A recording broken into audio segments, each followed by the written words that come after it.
Tell me where you from, drop your city in the chat, drop your city in the chat. Tell me where you from, drop your city in the chat, drop your city in the chat. If you say what's up, I'ma hit you right back, I'ma hit you right back. But if you act up, I'ma bang from the chat, so don't play with me. Mr. Let Go, got a super lit show. If you like this intro, share this video, and subscribe to the show. That's the only way to grow. Hit the like button, hit the like button, hit the like button, hit the like button, hit the like button. If you like the discussion, drop a super chat if you wanna say something. I remember when I started, I ain't get no views. Now millions come to me just to get my views. The chat be on fire, I done lit the fuse, but my channel wouldn't be nothing without you. Tell me where you from, drop your city in the chat, drop your city in the chat. Tell me where you from, drop your city in the chat, drop your city in the chat. If you say what's up, I'ma hit you right back, I'ma hit you right back. But if you act up, I'ma bang from the chat, so don't play with me. Hit the like button, hit the like button, hit the like button, hit the like button, hit the like button. If you like the discussion, drop a super chat if you wanna say something.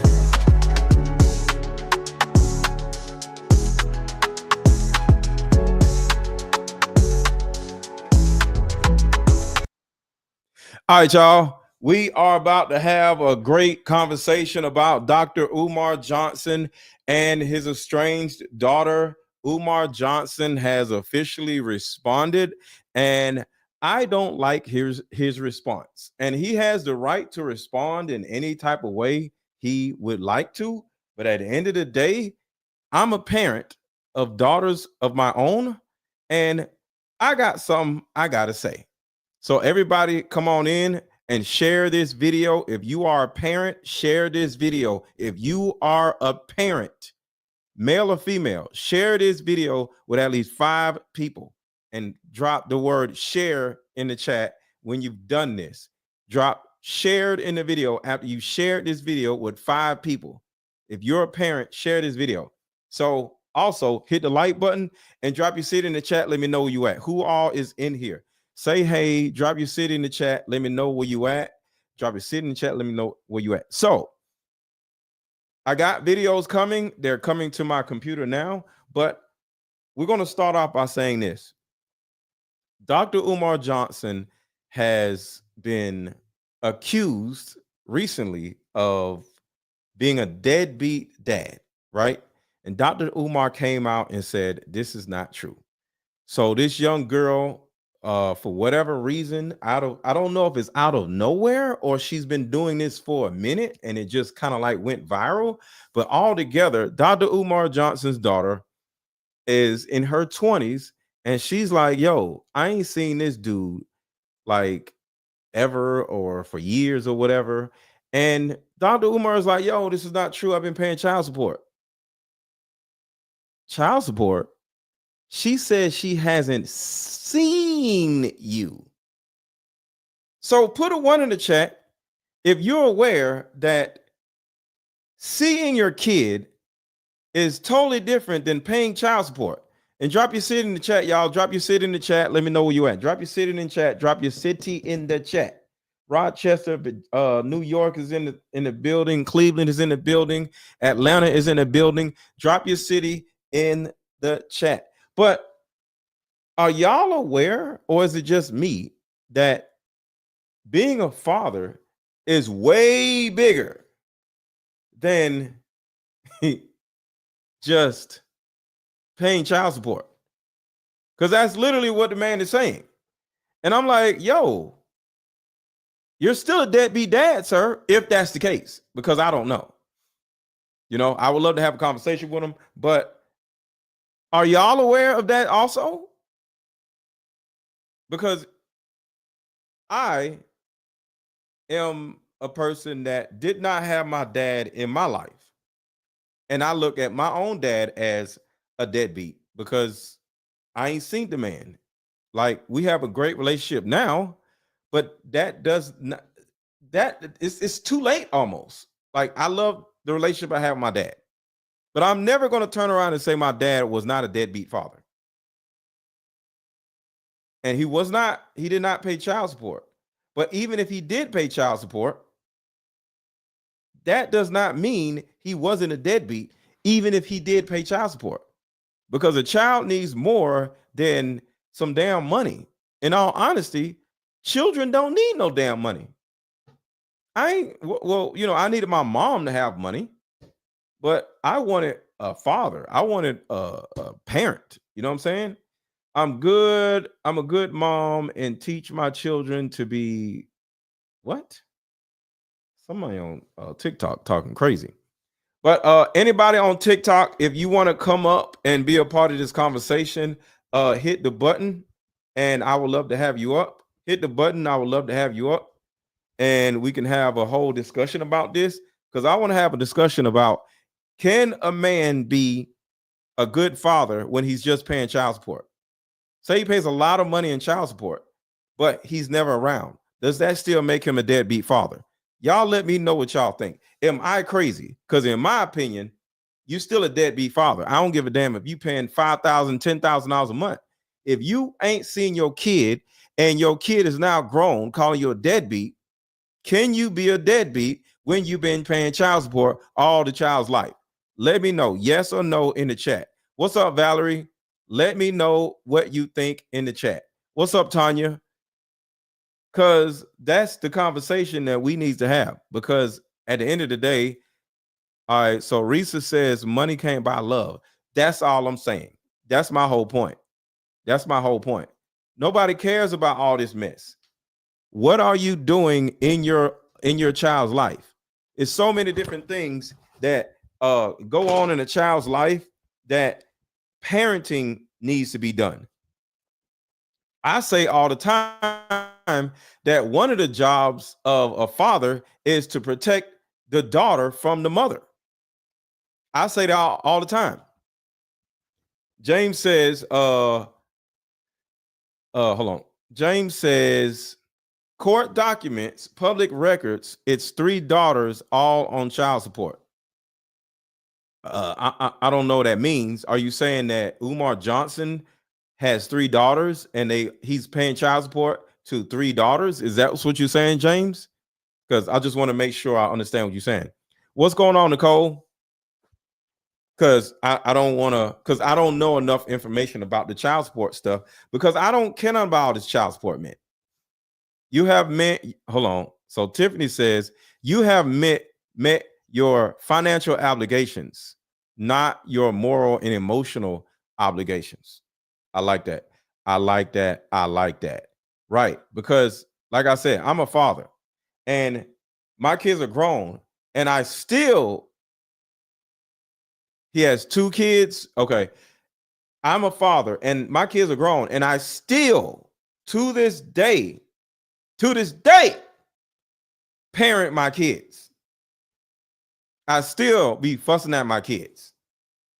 I still parent my kids. Kids still call me if they got a boyfriend or if this is going on, that going on. To this day, parenting has never stopped for me. So when it comes to child support, I don't know what the hell all that is, because I ain't never paid child support ever in my life, and I never will. I'm not doing that shit because I'm an active parent. You supposed to, hold on. You supposed to, if you in their life. Well, I don't know. I don't think Umar is in her life. So this young girl is crashing out on TikTok. I think TikTok is the place where women love to crash out at. I don't know, but it's kind of crazy. If anybody on TikTok wants to be a part of this conversation, hit the button. I see some of y'all are saying something, but hit the button and you can be a part of this conversation. A mother can't stop connecting once the child reaches reaches of age. No, okay. Oh, okay, I got you. A mother can't stop a connection once the child reaches of age. Right. Because then you can go out and live your own life. And that's my own issue right there. Systematically, they aren't deadbeats. All right, let me keep reading without judging. Mirage says, this is a guy, he says, semantically, they aren't deadbeats because they pay. They are unreliable and Okay, negligent fathers, which I think is worse because it's direct address of your shortcomings. Umar is a definition of a deadbeat.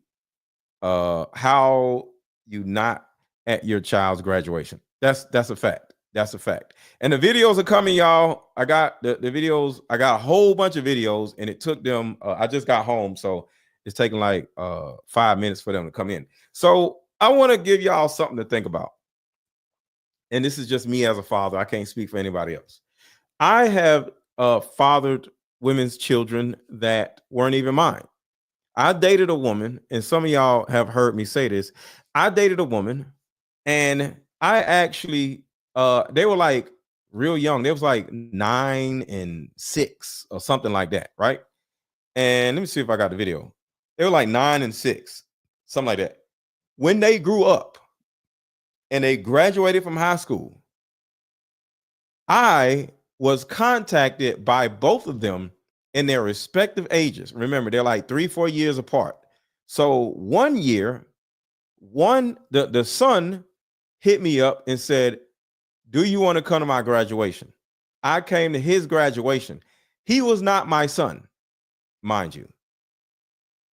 I went, he invited me to his graduation.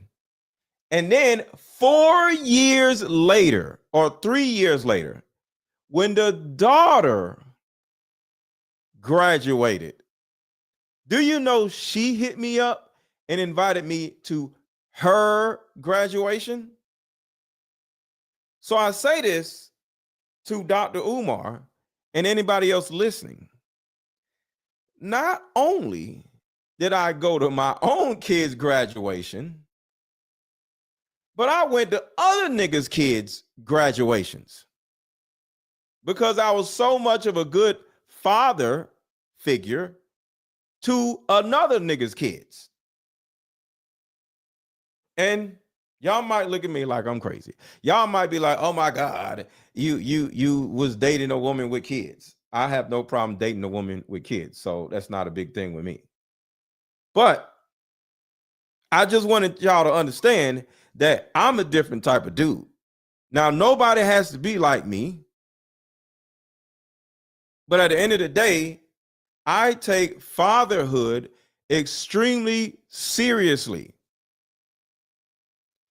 Did you watch his live last night? He ran from the debate. Somebody put up $20,000 for a debate. He crashed out on his live. No, I ain't see that. Hold on. I see him go live. No, I didn't see him go live. I don't follow him, but let me go on his page real quick. So this is what Umar said. And like I said, if anybody wants to come up, whether on Instagram, YouTube, or TikTok, let me know. So this is what Umar said last, because we're waiting on the videos. So this is what he said.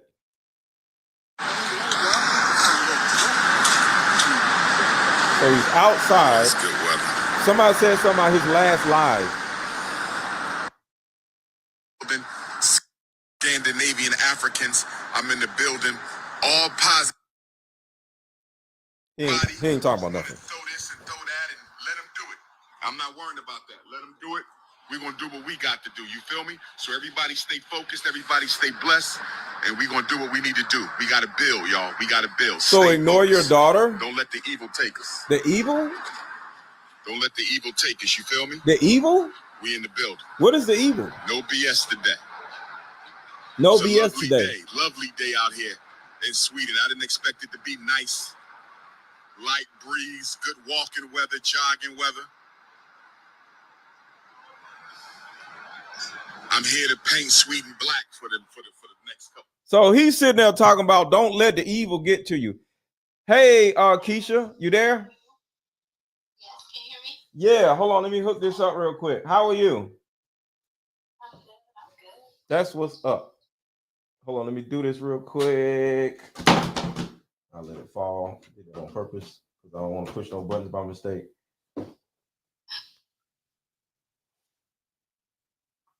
Hold on. Okay, say something. Can you hear me? Yes, I can hear you. All right, go ahead. Because being a daughter that grew up without a dad and children is going through that stuff, saying paying child support is just not enough. Especially when you have daughters. Son is a little bit easier because the world's going to treat them hard regardless, and they have to have this toughness. Mhm. But when it comes down to being a girl, you want to be in your daughter's life so your daughter know how a man is supposed to treat them. Just going up there and say, but I paid child support, that was an outcome. I did something. Like, I don't want it. It's just, it don't feel right. You're going around trying to teach people about our history, should be, and what we should be doing. But then you turn around, you're not even living right in your life. It's just weird to me that people that sit in my house try to tell people how to live, and they world is so dirty. Yeah. It's just, needs to do better. And that, yes, you are. Just because you signed that $100, $200, $200 every that baby never. And the fact that she's off there crashing out, is how I feel. Yeah. You're taking away from her feelings instead of just, I was wrong as a man.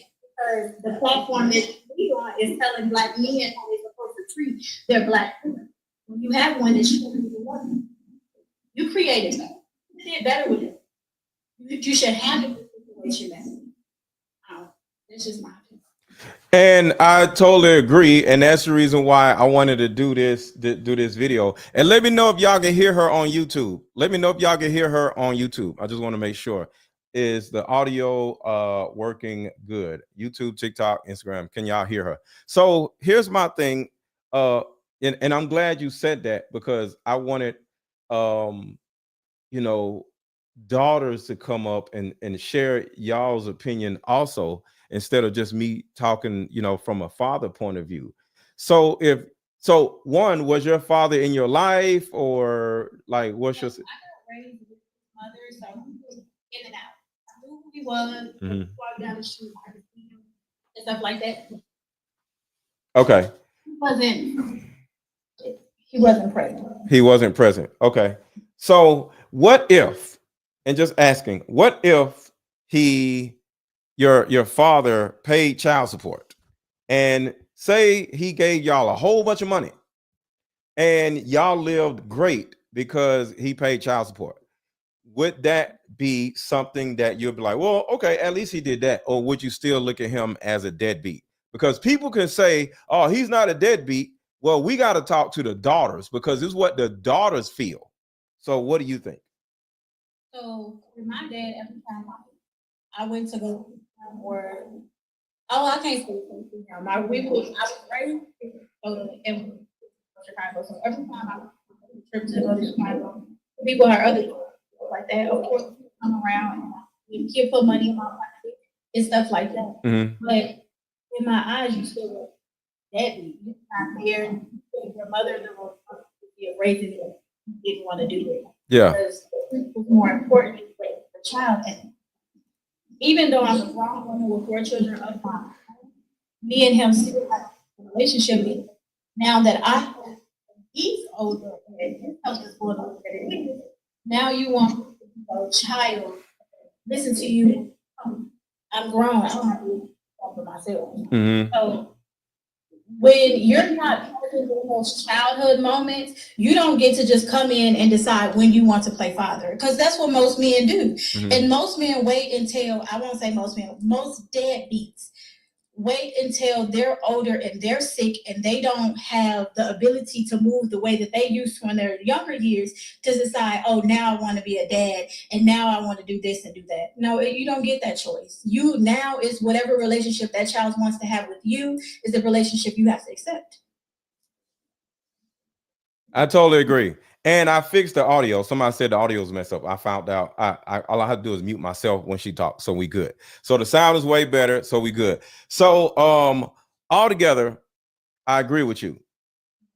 As a father, it was so many, like when my daughters had their cycle, when my daughters felt depression, like they both felt depression at the same age, but they, years away from each other. So they both had their own personal stints of depression. You know, they had their own little time when they're just like, my parents don't understand me. You know, my kids would get bullied in school or get into a fight at school or whatever, and dad has to come up there and regulate that. You know what I'm saying? It was a time that my daughter got into a fight with a boy, and I made her apologize to the boy because she did something and he did something. And she was just like, why am I apologizing? Because both of y'all was in the wrong. You think I'm going to come up here and just do this daddy's girl stuff when you did some dumb shit too? No. And people don't go ahead. Girls need that. We need for our dad to show us, like, okay, even the relationship that a woman or a little girl has with her dad, that teach you in your older years how you're supposed to respect your husband or your boyfriend to get him to be your husband. But when you don't have that and you have this dysfunctional relationship with your father, every relationship you will ever have after that will be dysfunctional because that is your normal. Whatever your normal is with your father is going to be your normal with your relationships with men. And now that I'm older and I see that and I understand that, I try to teach my girls different. So I take the role on their mother and their father to impact everything that they possibly can go through. Because as a little girl, I understood it. I understood what it meant not to have my daddy around. And I understood as a teenager what I would go through with these little boys. They would give you $100 there, $20 here. And it's like, oh my God, no man ever did that for me. So you have to have that relationship with your girls to show them what a man is supposed to be and how they're supposed to carry themselves. So when they do start dating, they won't date you. They would date better. Yes. That's a fact. He needs to do better, especially being a person that wants to be so high and mighty. And I know so much about everything. And us black queens this and black queens that. You have a black queen that's literally that you created in the world. That you said, hey, I wasn't there, but I gave you some money. So now you telling all your black queen followers that just because that man's not showing up every day, but he give you some money, then it's okay to continue to love him. Pick your poison. Pick which side you're going to be on. Either you go show the world that this is truly how a man's supposed to treat you, or you're going to be a slow little boy. You choose how you want people to see you. And now all your audience don't see you as the high king that we used to think that you were. Now you're just a regular man. Yeah. See, here's my problem. And this ain't just going off on him. I'm looking at his actions, right? He got a whole bunch of money from people, and I'm not going off the subject, to build a school for the kids, right? So he's like, oh man, that's so amazing. He's doing these things for the kids. But after 10 years, ain't no damn school. So that's the first thing that was a knock on Dr. Umar. Where the hell is this damn school, right? And that's a part of parenting, because it's like you talk about kids, because I watched a couple of his speeches, and his speeches is about saving the children, helping the kids, you know, keeping the kids off of Ritalin. And, you know, there's nothing wrong with a young kid. Don't put them on drugs, right? So his speeches are good, right? So he goes around speaking about other people's kids, which is commendable. I'm not going to take that from him. He's helping people with their kids. But at the same time, one, the school ain't been built, and you got your people's money in your pocket, and you ain't built the damn school. And then here we go with your own daughter saying that you ain't been around. And in the video that he posted, and the video is almost ready, y'all. In the video he posted, he literally turns around and said, I've been paying child support all of your life. So was that child support wanted to give, or was that child support something that was forced to be given? Because it's two sides to it. Was I paying for you because I loved you, but I just didn't have time enough to actually be there, so I just willingly gave this money out of my pocket? Or did your mama take me to court and pull that DNA test out, and they forced me to pay that for you every month? You have to discern what that child support really meant. So in my eyes, how I'm looking at it, baby, that was forced. That was never given. Because even if I willingly gave you my child support, I'm still gonna make them games. I'm still gonna come to them school conferences. I'm gonna make every birthday. I'm gonna make everything. This woman is 20 years old. Yeah. So she's hurting. The fact that she has to be on the internet today, yesterday, any other day at 20 some years old, that means whatever you didn't do in your life is still affecting her. Men have to understand, yes, as women, when we push out these kids, we don't get to be deadbeats. When a mom is a deadbeat, we get drugged through the rug. But if a man decide, hey, I don't want to do that, you get to go on and live your life and choose to do what you want to do. But the pain that is caused long term for a child, you don't understand that. That's always the problem. It's not what you're doing now, because what you're doing now is they'll get swept over the rug. It's what the child is going to feel later on when they're trying to figure out, like, why can't I have a successful, love life? Yes. Why can't I trust me? And why can't I understand myself? Because yourself came from two different people, and you have to figure out who they are to figure out who you are. And then when you're missing a piece of that, nothing's going to go right. And as a person that didn't have her mother or father growing up, hey, I was a loose cannon every day. Mm-hmm. So it's going through those stages of life you need your parents to understand, because people don't understand DNA is more powerful than just some chromosomes. It's truly who you are. I got a piece of my mother, I got a piece of my father, and they done put this together and they done made this being. I'm everything that I'm going to have their attitude without having been around them. I'm going to have your skin color, your nose shape. I need to know who these people are. And now she's feeling like, hey, I'm lost in this world because I don't know who my daddy is, but you want to preach on us to tell us how to raise our kids? Hold on now, sir. We can't do that. Yes. And hold on. Mute my okay. And can y'all hear me? Yes. Okay. I was so anybody who wants to come up on TikTok, come up. I had another screen up. I'm still trying to learn all this stuff. So some of y'all were looking to be invited and y'all took the invitation back away. So I just seen it. So hit the invite button again and I'll come back. So you are spitting facts. And I just want to say I appreciate you for coming up and discussing this with me, because these are the things that a lot of men just don't understand. They don't understand. And it's really sad that they don't understand it. They think, see, in a lot of cases, a lot of us were oops babies, right? We were sleeping with a woman and we got the woman pregnant and she turns around and says, I'm pregnant. And you like, what? That ain't my baby. Who are you? You trying to get me, right? So it's almost always this dysfunctional, combative response that the woman gets instantly when she says she's pregnant. Oh, you ain't gonna get me. So you're automatically the ops, right?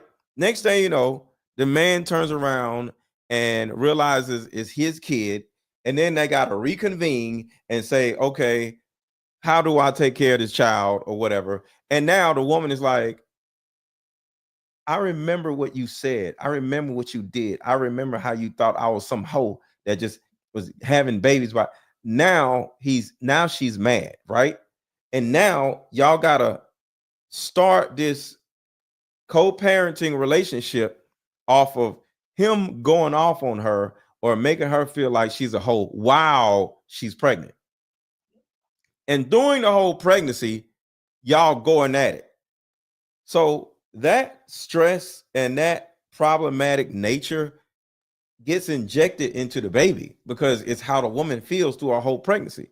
So now the baby comes, and it's a possibility that the baby comes out more angry than usual because of the woman was more angry than usual, and she had somewhat of a problematic term of pregnancy, right? I have a child like that.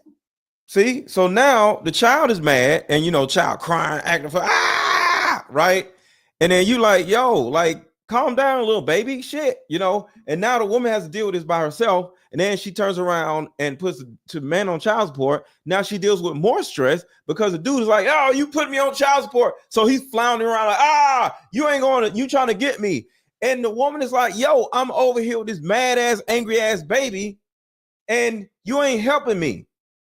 And a lot of men don't even know how to deal with a baby. So the dude is like, what you want me to do? I don't know. And she's like, what do you mean? You had this baby. Well, I don't know how to just deal with it. Now the woman is even more frustrated because she's dealing with this angry ass baby and this angry ass baby daddy. And by the time, hold on, let me mute you. Hopefully I know how to mute people. Mute. Okay. Confirm. All right, cool. So the thing about it is, we got to sit back and look at all these things that the woman be going through. My ex-wife, when she was pregnant with my second daughter, she literally kicked my homeboys out of the house. And I let her, because I'm like, you know what, she's pregnant, don't worry about it. Because she was like, you know what, she didn't kick him out of the house. We had a get together, right? And my friends was over there, you know, her friends was over there, and she's super pregnant, right? And she's like, everybody got to get out. Everybody get out. And I'm like, what are you doing? Everybody get out. Like, excuse me. Because in the background, she was like, I'm feeling a certain kind of way, you know, because she's pregnant. And she's like, I'm irritable. And she's like, So I already knew that she want everybody to get out. But I'm like, you know, give everybody about an hour, 20 minutes or whatever, you know, because we chilling, right? So she chilling. No, everybody get out. So I'm like, all right, you know, I could have been like, bitch, who you think it? I'm like, but she's pregnant, right? So I'm like, all right, y'all just go out. So my home was like, she running you. She take it. She wearing the pants in the family. I'm like, I take that, because I have the understanding that women act crazy when they're pregnant. It's not even pregnant. It's the whole experience that I don't think men truly understand. Your body is completely changing. I mean, completely changing. Mhm. Like I said, I have 4 kids, and all 4 of my kids is by the same man. I'm the type of woman, I don't even believe in child support. If you don't want to do it, God gonna make me a way so I can do it. And Yeah. ask him, he ain't seen my children, don't know if they breathing, no nothing. And I'm not wasting my time in nobody's courtroom. Because if you wanted to, you would. And that's just all to it. But when a woman is truly pregnant, your hormones is changing, your thought pattern is changing, your body is changing, your spine is changing, and it's going to continue to change for those whole 9 months. And even after that baby is born, you have a whole year for your body to actually snap back into it. And then if your hormones don't come back, literally you're 3 different people in 1 month when your menstrual is on. So it's constantly things that women are going through. But I can personally say, as a woman as well, you have to know who you land with when you land with them. Because if that man's not going to take the responsibility of being careful when you land with them, you better go see a doctor and make sure you're being careful. Because we have to take accountability of having these deadbeats. You knew Tyrone wasn't nothing before you had this baby with Tyrone. So don't be surprised when Tyrone say he's not taking care of that baby and he start disappearing. Because some men are only there for a good time, not a long time. But you have to be a woman of good thought and intentions to understand what is this man actually here for. Because I can speak on it myself. When me and my kid there was together, he wanted to do. But when I decided to say, you know what? I just don't want to keep on sitting around here having babies with you. I want to go do something bigger and better with my life. Then you became the deadbeat that you fit to raise these kids by yourself because ain't nobody gonna want you. I don't know who told him that. I don't know why he thought that, but I ain't no ugly girl, so that ain't mean nothing to me. So I still said, you know what? I'm gonna have to take a leap of faith. With my 4th child, I was 5 months pregnant. I said, I'm gonna have to take a leap of faith. I'm gone. This is it. You got the house, the car, the everything in it. I'm leaving. And when I chose to do that, that's when the true colors of people really come out. So you got to stop treating people as objects and actually treat them for who they really are. So I gotta say this. You were wrong at doing that. You can't turn around and have 4 kids by a dude and say we gone. Y'all together for forever. No, I did that for a purpose reason. As a woman, you start to grow, and I was growing. I was, when I first met my kid's dad, I was in a really bad place. When I say a really, really bad place. Hold on. I understand what you're saying, but I don't care about all that. Y'all together forever. It's nothing you can do unless he was going upside your head. That's what it was. It was time to go. Oh. It was time to go. Okay. My thing was, it was more to it. It's the fact of, when I first met him, I was in a bad place. I had a bad relationship with my father. My grandma was sick and she was getting ready to pass. my mom, I had just met her after 18 years, and my experience with her was horrible. When I came back and I moved back home with my grandma to take care of her, like the love that I had for myself was completely drained out of me. I didn't think of me at any time. So then I met this person. They was giving me some type of satisfaction, some type of love that I felt like I needed at that time. So I got caught up with that. Me being the individual I never wanted my children to be fatherless. So I stuck around because I wanted my kids to have their mom and dad in the house. Yeah. When I found that self-love for myself and say, this is not what I'm supposed to be doing. I'm not supposed to be nobody rag doll. I'm not supposed to be just letting somebody treat me how they choose that they want to treat me. I'm going to get up and I'm going to do better because I don't want my girls to think this is okay. Right. I never took when I first decided to leave, he was still getting my kids. He was still, being a dad. His kids. I would drop them off. I would leave. His kids. Trying to do certain stuff with them to keep their bond. Yeah. But when I actually say, you know what, you're not going to keep on coming to my house, keeping my door in because your man, I don't want to be with you. And I moved my kids here to Georgia. It became a whole different story. It became a whole different life. Now you want to so let me ask. I think that's go ahead. Nonsense. Yeah, I with all due respect, Miss Kesha, far too many women nowadays don't understand what duty and honor or commitment or loyalty is, and what they place at the top of their value system is their own happiness. And so what they'll say is, I outgrew him. I'm not happy with him. I was unhappy with myself when I got with him, and then I became happy with myself and no longer. I get it, and that's all unfortunate. But when you make other people who don't ask to be here, what you want for your life is secondary to what they need for their life. And most women just don't understand that because, with all due respect, a lot of you ladies are very narcissistic and self-centered and selfish. And because you all have kids that you're taking care of all the time, you don't see yourselves that way. But for the men that deal with you, it is very clear that most of you ladies, your consideration about your long-term decision-making and the commitments that you have and the commitments you make and the ones that you keep is principally based on what makes you most happy. And that's why a man will sit in a marriage that he's unhappy in, because he made a commitment and he has a duty to the family that he started, not to rule everything based on his happiness. So I'll say this to you really quick. I want you to consider this. I want you to imagine a man that starts a family, has 4 kids with a woman, and then decides that he's no longer going to be with her. And the reason that he says that he no longer wants to be with her is it for cheating and beating and the worst things in the Bible. But, he was in a bad place when he started with her, and he's no longer in a bad place, and he's not unhappy anymore, and he wants to be happy, and he's growing. And so because of that, now the family he started with those 4 kids, he's good on that. It's time for him to move on. And if she can't understand that, she's the narcissist. And let me say, I really agree with it. So hold on. Let me say this because I want Kanata to come in. So I'm glad you everybody else is a part of the conversation too. So shout out to y'all. And one, I want to say it's my birthday today. So shout out to me. It's my birthday. Happy birthday. Thank you. And the reason why I'm bringing this up. Happy birthday to you. Oh. Happy birthday, Mr. Lego. Happy birthday to you. Thank you. I appreciate that. You want the ghetto version? No. No, shawty. It's your birthday. We gonna party like it's your birthday.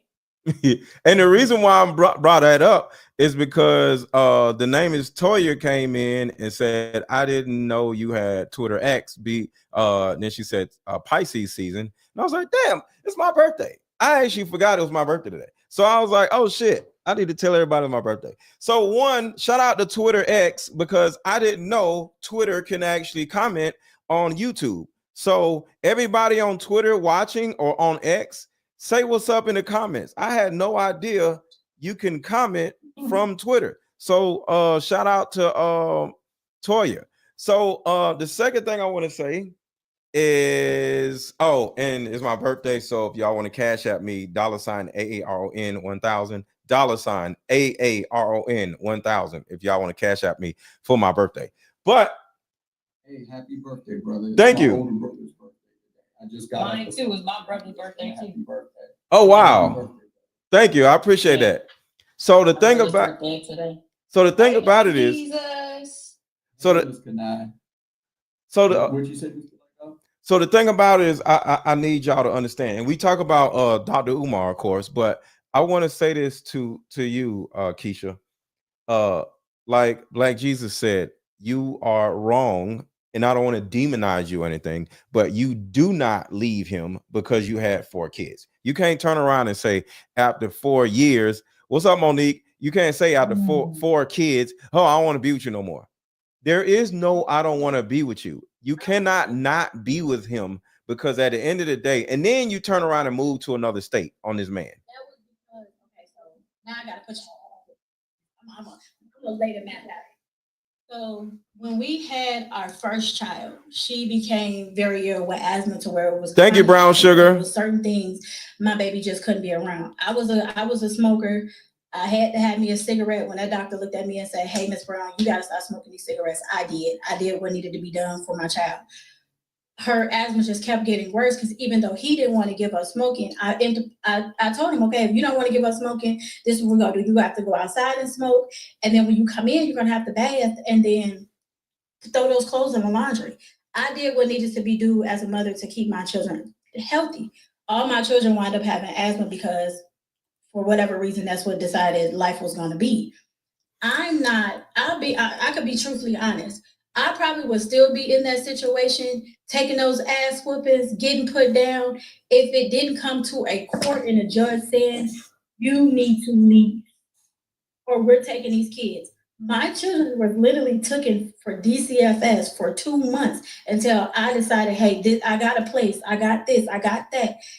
Being in that relationship not only wasn't healthy for me, it was not healthy for my children. I'm not going to say that, oh, I didn't want to be with him anymore. It wasn't about me. Whatever I do as a woman is always to benefit my kids. My child kept getting sick, so we decided to move to Georgia. And ever since I've been down here with her, she's been amazing. She plays sports. Okay, I gotta ask, where is he? Because we're talking about Dr. Umar right now, and he has not, according to the daughter, seen his kids in years. So where is he? Is he able to see his kids? Because that's my main point. He chooses not to. So I can give you even more backstory. So even after my children used to do a thing where for the summertime, my aunties used to come get my kids and take them back to Minnesota. I had one auntie that would literally let him come to her house and get the kids and stuff like that. When my kids would come back to my auntie house, they would tell my auntie the stories of what's going on in the house and everything. And it just wasn't, my auntie and me didn't feel like it was a safe environment for my children. So my auntie put a complete stop to it and told him like, hey, if you do these things and get yourself together, she doesn't have a problem with it. I don't have a problem with it. You can get your kids. But the family members you have around the children is not safe in the things that they're doing. Okay, another question. Oh, I understand what you're saying. And I'm not going against you when I say this, okay? No, I'm okay, so let me say this. This is the problem with women. Everything you're saying is you're justifying your behavior. And you're like, this is the reason why, this is the reason why, this is the reason why, this is the reason why, this is the reason why. We got to stop doing that. This is the reason why. We don't care about the reasons why. If I didn't ask a reason, I just said, does he see his kid, right? But here's, hold on. So this is the problem. You did this to your kids. If he's a smoker, you had 4 kids with a smoker. If he's an abusive person, you have 4 kids with an abusive person. If he is broke, just because you said something about DCS and nowhere to stay, I don't know what that is, and I don't want to get into your business. You had 4 kids with a person that is like this. You hold on, I gotta finish. You did this to your kids. You chose this man, okay? You did this. So you said your kid has asthma and all this because he's a smoker. You did that. You gave your kid asthma. You did all of this is you did this. Okay. And I'm not making you feel bad, but I need you to, I really, because everything that came out your mouth was he did this, he did that, he did that. Not one thing did you say is, you know what? I did this. And because I did this, this happened. Everything you said was he did this. So I told you from the beginning that the love that I showed for myself, I did not have. but that is justification for your actions. That's how women operate. Wait. Listen. I need you to stop. Listen. I need you to listen. You're spending so much energy trying to justify your behavior. You can't even stop talking. You can't even wait until I'm finished. No, you're justifying your behavior. And this is the problem with women. You had 4 freaking kids with that man. You did this. And we got to stop all this. Well, it's because of him. He did this. And then when you say you did something, you'll say, I did this, but it's because I didn't have a father. I did this, but not one time did you say he did this because he didn't have a father. He didn't have a mother. He didn't have an auntie. You didn't do that. You didn't give him no leeway on why he did what he did, but you gave yourself, oh, I did this because this. It's because I'm black. It's because I'm a woman. It's because I ain't had no daddy. But not one time did you say he did this because he's something. Do you see the difference between his actions and your actions, which are literally synonymous with each other? But your actions was because of this, but his action is because he trash. Do you understand that? Never, no, I would never say that. I'm making an example. You didn't say he trash, but do you see that though? Do you see it? My blinders, I completely understand. It's called externalizing. It's called externalizing. Externalizing is when so accountability is when you admit what you did to contribute to a situation where you just own it completely. All right. And so when people externalize, it's when they look at the things in their own life and then they say, well, it's because of outside factors, other people, this, that, and the other. And they kind of paint themselves as, yeah, I did this, but the reason why I did this, it has to do with somebody else. Yep. Sometimes in the same way, like, let me ask you a question. The guy you were with, did he ever do things that were just motivated off of him being selfish? Yeah, we both did. I know I'm a selfish person. I had to go and help myself with that. And I'm still working on that part of me. Okay, I love the way you just said that, because yeah, everybody can be selfish from time to time. Everybody can be self-centered, self-seeking, self-justifying. And oftentimes when we talk about somebody we're no longer with, our exes, right, we'll justify what we've done, and we remove any sign of anything that we did that was selfish. We'll even blame selfishness on them. Well, you know what? I just had to do this and focus on me because my this, that, and the other. I had to be selfish because all I did was give. And I'm going to tell you that I was hear that when men hear what you just said, which is I was selfish and I had to work on that, we say, oh, that sister's learning and growing. And yeah, when I'm in therapy right now, so I can be better for my children and everything that I went through. So let me let me say this, because I want Kanada to come on here also. And it's I say this to men also. Okay, we have this need to keep talking when somebody else is talking, right? It's not just you. Men be doing it too, because dudes be like da da da da, and I'm not done talking, or another person is not done talking.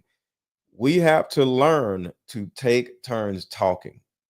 So, and the reason why we can't take turns talking is because we want to be heard so badly. We can't wait for the other person to finish their statement, right? You have to stop talking fully so you can listen, right? So the thing about it is you can't talk and listen at the same time. So when you're trying to talk while he's talking or talk while I'm talking, that means you're showing us that you don't really care about what we're saying. You just want to talk. And it's a problem with Black people. We feel this need to defend ourselves. Why? Let's just have a conversation. You have 4 kids. You love your kids, but at the same time, what you did was wrong. I don't care why. You get what I'm saying? And we don't care why, because we ain't with you. We're just like, hey, that man is like Umar Johnson.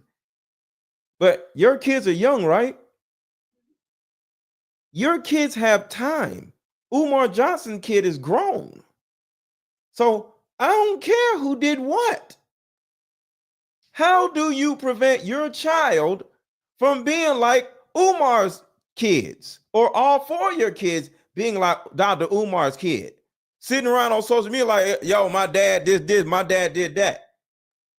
Like, how do you get your kid's father to be a part of their lives? I don't give a damn who did what.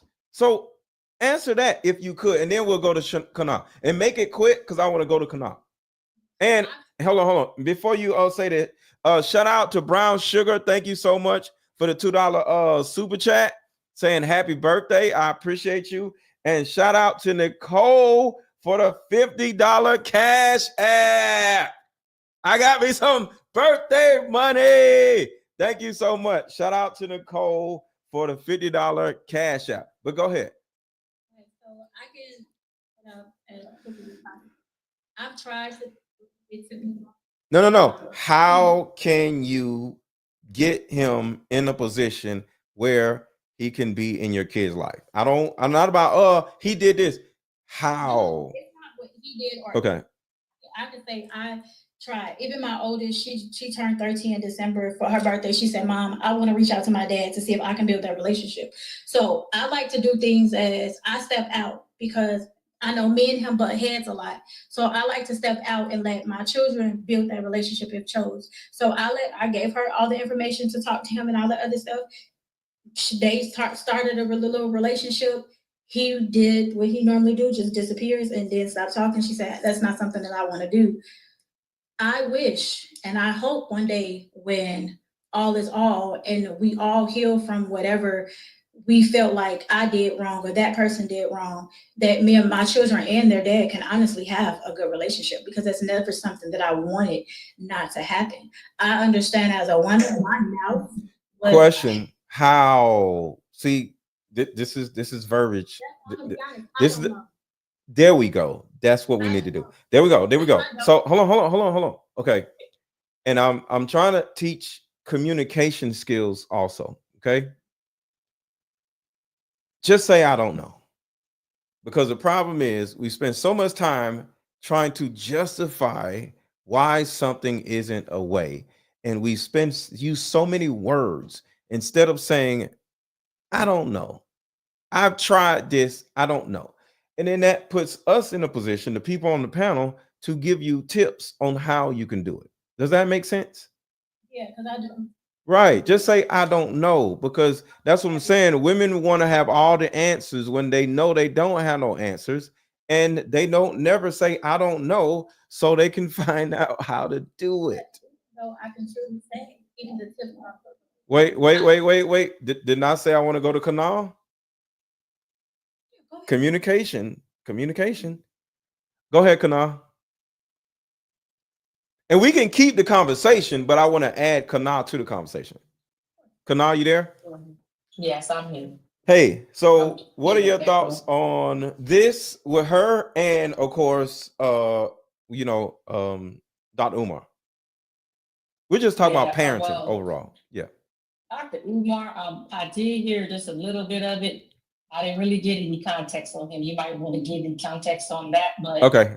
As far as what I just heard in terms of the situation, and this is typically why I try to encourage women to stop telling their stories. Because nobody cares. Exactly. Nobody owes you understanding. Just learn how to speak, from the conversation standpoint. Don't make it about you.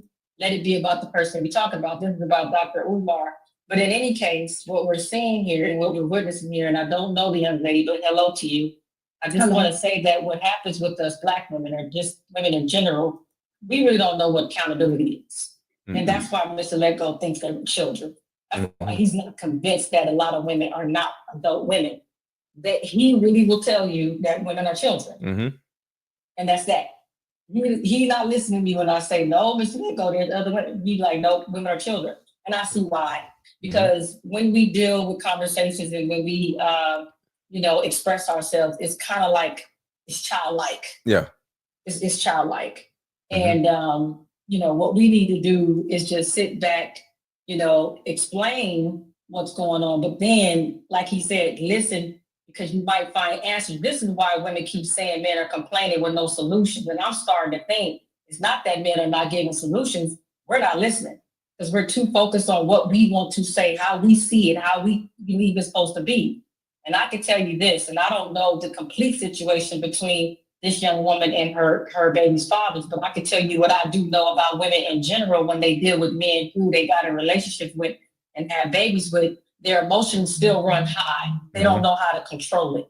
And they're trying to boss the man and rule him and tell him what to do and how to do it. And this is the reason why a lot of men, you're not running me. You're not telling me what to do. You're not going to talk to me any kind of way. And a lot of times that mouth and So I just wanted to come on here with a small right. Because if you're doing this up here, I can just imagine what he goes through when he's trying to talk to you. So when you say bump heads, a lot of times the reason why we bump heads with these men is because we talk too much. We don't listen and we don't want to yield. We want to be in control and we don't want to give them room to do nothing because, like Mr. Lego said, we think we know everything. Right. So I'm gonna stop right there and let y'all have it back. Because and this is not against you, this is to help you. So one thing you said over and over again was my kids, my kids, my kids, right? Because how whatever you do it everywhere you go. Okay, you do it at work, you do it at home, you do it on social media. This is just who you are, right? You kept saying my kids, my kids, my kids, right? So from a communication standpoint, if I'm your baby daddy and I keep talking about this and doing that, you keep referring to the kids as my kids, you're slowly verbally alienating me from the whole goddamn family. So why would I do something for you when you think those your kids? I could turn around and say, well, go deal with your damn kids if they your kids, you know, instead of simply saying our kids, because our kids instantly helps you understand what my job needs to be. But if you saying my kids, it makes me feel like, oh, okay, so you don't need me. And when a man doesn't feel needed, it makes a man just want to withdraw, whether he's wrong or right, because you're like, well, fuck you then, you know? So, and so what I'm literally sticking on is your verbiage, okay? Not saying who's right or who's wrong. We're specifically talking about your forms of communication verbiage. My kids, the justification, the story. You literally told us DPS and DHS. We don't need to know all that. But what women, not just you, because it's not just about you, what women have the propensity to do, they be like, okay, here's my story on why this is happening. Ain't nobody asked all that. I just said why y'all ain't together instead of, hey, he is this and I am that. I left because I was selfish. You said it, right? I moved to another state because I am selfish and I want to do that. And then he did this. Now it's two people being selfish and we can get an understanding. But now it's like when I was a child on a long rainy night, we don't need to know all this stuff. We need to know how we can fix the situation. We don't care about no long rainy night. It's a stormy night. We don't need to know that. Go ahead. That conversation works with other women. Yes, because women talking stories. A psychologist, I forget her name, but she has the wife school on YouTube. And she said her mentor had to make her realize that, hey, when you talk to women, you trauma bonding with them and you're not even realizing it. Yes. And because we so emotional, so that's why I don't recommend women psychologists or therapists. I don't either. I really don't. And Can I ask the topic? Sorry. Yeah. Just hold on one moment. Give us a second. Let me just finish this. So we talk like that to each other. So when we don't have any training or have effective communication skills the way you're conveying right now, we hear it, oh, he ain't this, he ain't that. So we start trauma bonding. So now you got a whole team of women that's backing you, you know, about what the situation is, and it just gets worse. But this is how that's why men are starting to say, well, that's womanese. Yeah. The language that you're speaking is womanese. And let me So that's how we explain. communicate to one another. Go ahead. And let me explain what actually is happening with the trauma bonding. When a woman does her little, it was a dark and stormy night, and he was a narcissist type of thing. What it does is, just like in movies, you ever watched a movie and you start feeling sorry for the victim of the movie? And you start being like, oh my God. And you start following the person like, no, don't go through the door. And then the next episode, you're like, let me see what she is doing next. What women do with all this little dark and stormy night, like verbiage of, let me tell you my story. When I was a kid, he did this and it paints you into this victim, and it puts you in a position where now other people hearing about you fall in love with your character of the story, because in every movie there's a victim and there is a monster. So now you just painted your baby daddy as the monster when you are the monster. Y'all both are the monsters. Y'all are baby making monsters. Instead of a monster eating somebody, y'all are monsters who created somebody. Now, I want to go to the young lady. What's your name? Vonna. How you doing, Vonna? I'm well, and yourself? And before you start, I want to say this. Shout out to Robert. Thank you so much for the happy birthday, the $20 super chat. Thank you. Oh, he said my birthday was yesterday. Shout out to Pisces. Pisces season. Let's go. Thank you so much for the $20 super chat. And it's my birthday for anybody who is just coming in. And I would rather or like for y'all to buy my card games on TikTok. You see at the bottom of the screen, buy one of my card games for my birthday, and it'll help you.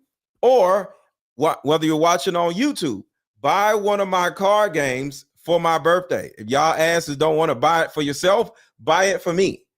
Buy something that will help you for my birthday. How about that? So if I can get y'all, thank you so much. So if I can get y'all to buy my card game for my birthday, you'll help yourself. So I appreciate the cash apps. I appreciate the super chats, but I would rather give you something that will help you and your family members. So buy my card games for my birthday. Okay.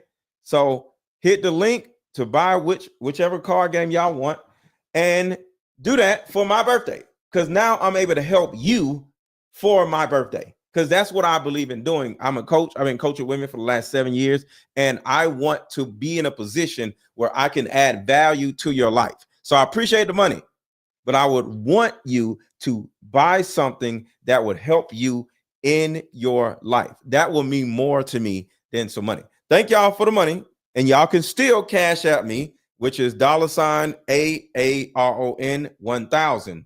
But I'm saying, just as a coach, I would like to add value to my audience. Pisces gang up. All right, so go ahead, Vonna. I wanted to know the topic because when I walked in, it was just Keisha talking, and I didn't know the topic, so I just wanted to gain some clarity. Okay, so let me play the videos that I have from Dr. Umar Johnson, and then now we'll get an understanding of the topic. That's cool? Yes. Okay. So play it, turn it up loud. So this is Dr. Umar's daughter talking about how Dr. Umar is a deadbeat. So we got in this conversation because of this deadbeat dad conversation. So here you go. Okay. Announcement. I just want to start this video off by saying I'm not trying to get clout. I literally just want to have a conversation with my father. My biological father is Dr. Umar. He has another daughter. I tried to contact him about, getting to know my sister. So that's the first thing. She's not on here saying Dr. Umar is trash, F him. She's trying to contact him because she does not know her sister. Some people don't know that I have a sister that I never even knew about until last year. So I understand how it feels to be like, wait, I got a sister? Where is she? I want to know her. So she's contacting Dr. Umar about her sister, and he ain't answering the phone. On my dad's side, I asked him if he knows her or if he has her number. He ignored me and never responded. I'm 22 years old now. My dad has never been to anything important, no graduation, no birthday parties, nothing. He has not been in my life. Again, I'm not making this video to bash him. I'm making this video to state facts, okay? You can't get on Instagram and get on social media and portray to be an activist and talk about how black kings need to be with black women, but you're not even in your black woman's daughter's life. It doesn't make sense. You're being a hypocrite. And who agrees and who disagrees? So everybody hit the like button. Everybody on TikTok, click tap the screen, hit the like button on Yahweh, and hit the like button on YouTube. On YouTube, make sure to share this video. Share this video on TikTok, y'all. People on TikTok, share this video because this is my favorite subject. We're talking about childhood trauma and just being a good parent. So share this video, everybody. Share this video, and everybody hit the like button. So, all right, let's keep going. But what do y'all think about what she said thus far? You can go ahead. AT. No, I agree from her standpoint. I agree. I could relate a little bit, but that's neither here nor there. But as far as her standpoint, she wasn't bashing him. She found out she had a sister. She's trying to get in touch so she could build a rapport with her sister and get to know her better. And I feel like everything is valid as far as her. It could have been way worse if she didn't take that route. Right. So all together, I'll wait. So all together, she's just trying to get more clarity on her life, her father's life, her sister, so she's not sounding like she's this toxic person yet. She's just trying to find out more information about her sister. And it would be nice for your ass to answer the phone so me and you can have a conversation also. Does that make sense? Yeah. Right. Go ahead, bro. So believe it or not, man, like I don't know what the situation is with Dr. Umar. I've never been a humongous, a big Dr. Umar fan. But I don't believe people should air their personal business on social media, especially if you have family members who are public figures. There is no difference if your image and content, all of that is your business model, is your business, than somebody trying to come in and burn down your store because they're upset with you. So I based off of trying to hold him accountable individually or as a person, I don't know him to do that. I don't know what the situation is. Mr. Lego, I can't imagine a situation that justifies a father not being a parent to their child. It's difficult for me to justify, hear a justification I would accept for that. But I'm just patently against people making content out of blowing up their families. You know what I'm saying? So if she wanted to reach out to him, she don't have his mother's, her grandmother's information, her grandfather. She don't have no information with uncles, no aunties, no nothing. She can't get her mom. There's the only way that she could try to resolve her communication problem with Dr. Umar is to put him on blast and say that he's a hypocrite in front of everybody. But I just don't agree with that. I don't like it when men do it to women. I don't like it when women do it to men. I don't think we should try to destroy each other's images and reputation online. I will say this. I will say this, and I want y'all to go too. I will say this. I got online saying that I need Jay-Z's son to shut the hell up and stop going after your father and just go on with your life if he doesn't want to be in your life, right?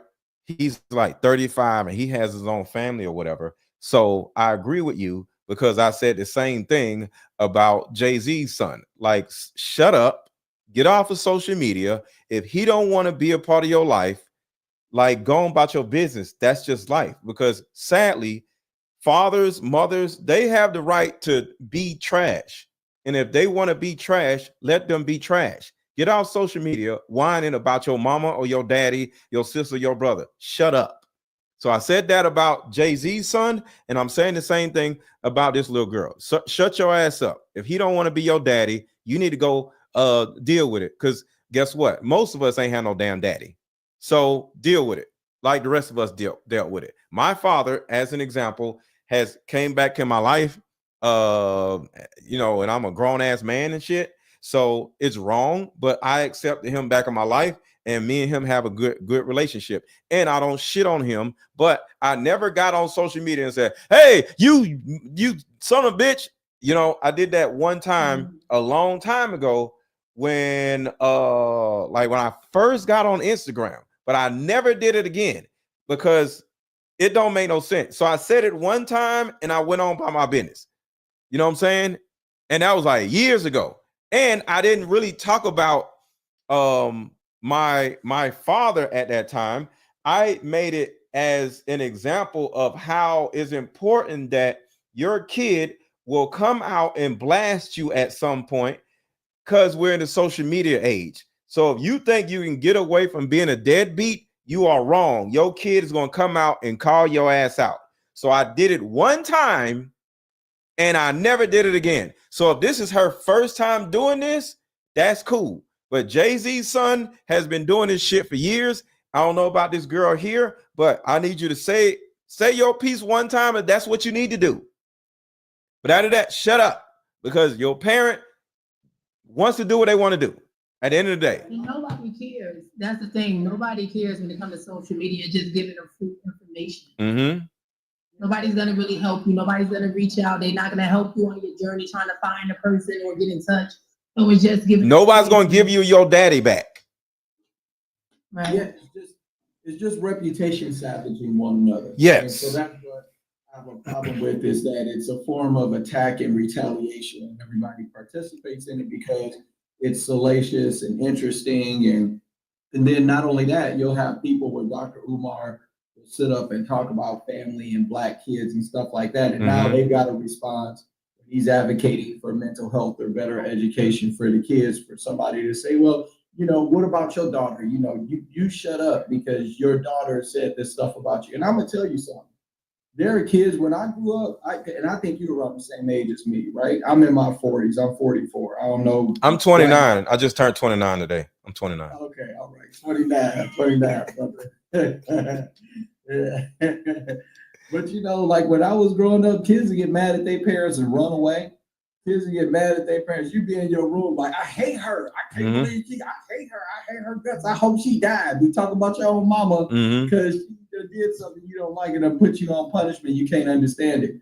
And these kids nowadays, they're childlike into their 30s, young people now, because we've removed the mechanism of transferring information from older people to younger people, because they've effectively weaponized younger people against older people by telling them that we messed the world up. Right. Exactly. Right? Exactly. So now you got young men, and I know you done seen this because you do mentorship and coaching. I do it too. And I have young men where they got a father scar where it's too big for you to even give them the right information because they mad at older men because, you know, they daddy wasn't around, you know, or they on attack dog mode. And so there's a lot, these young people are childlike in their thinking. They lack wisdom and ability to connect choices and behaviors with outcomes and consequences.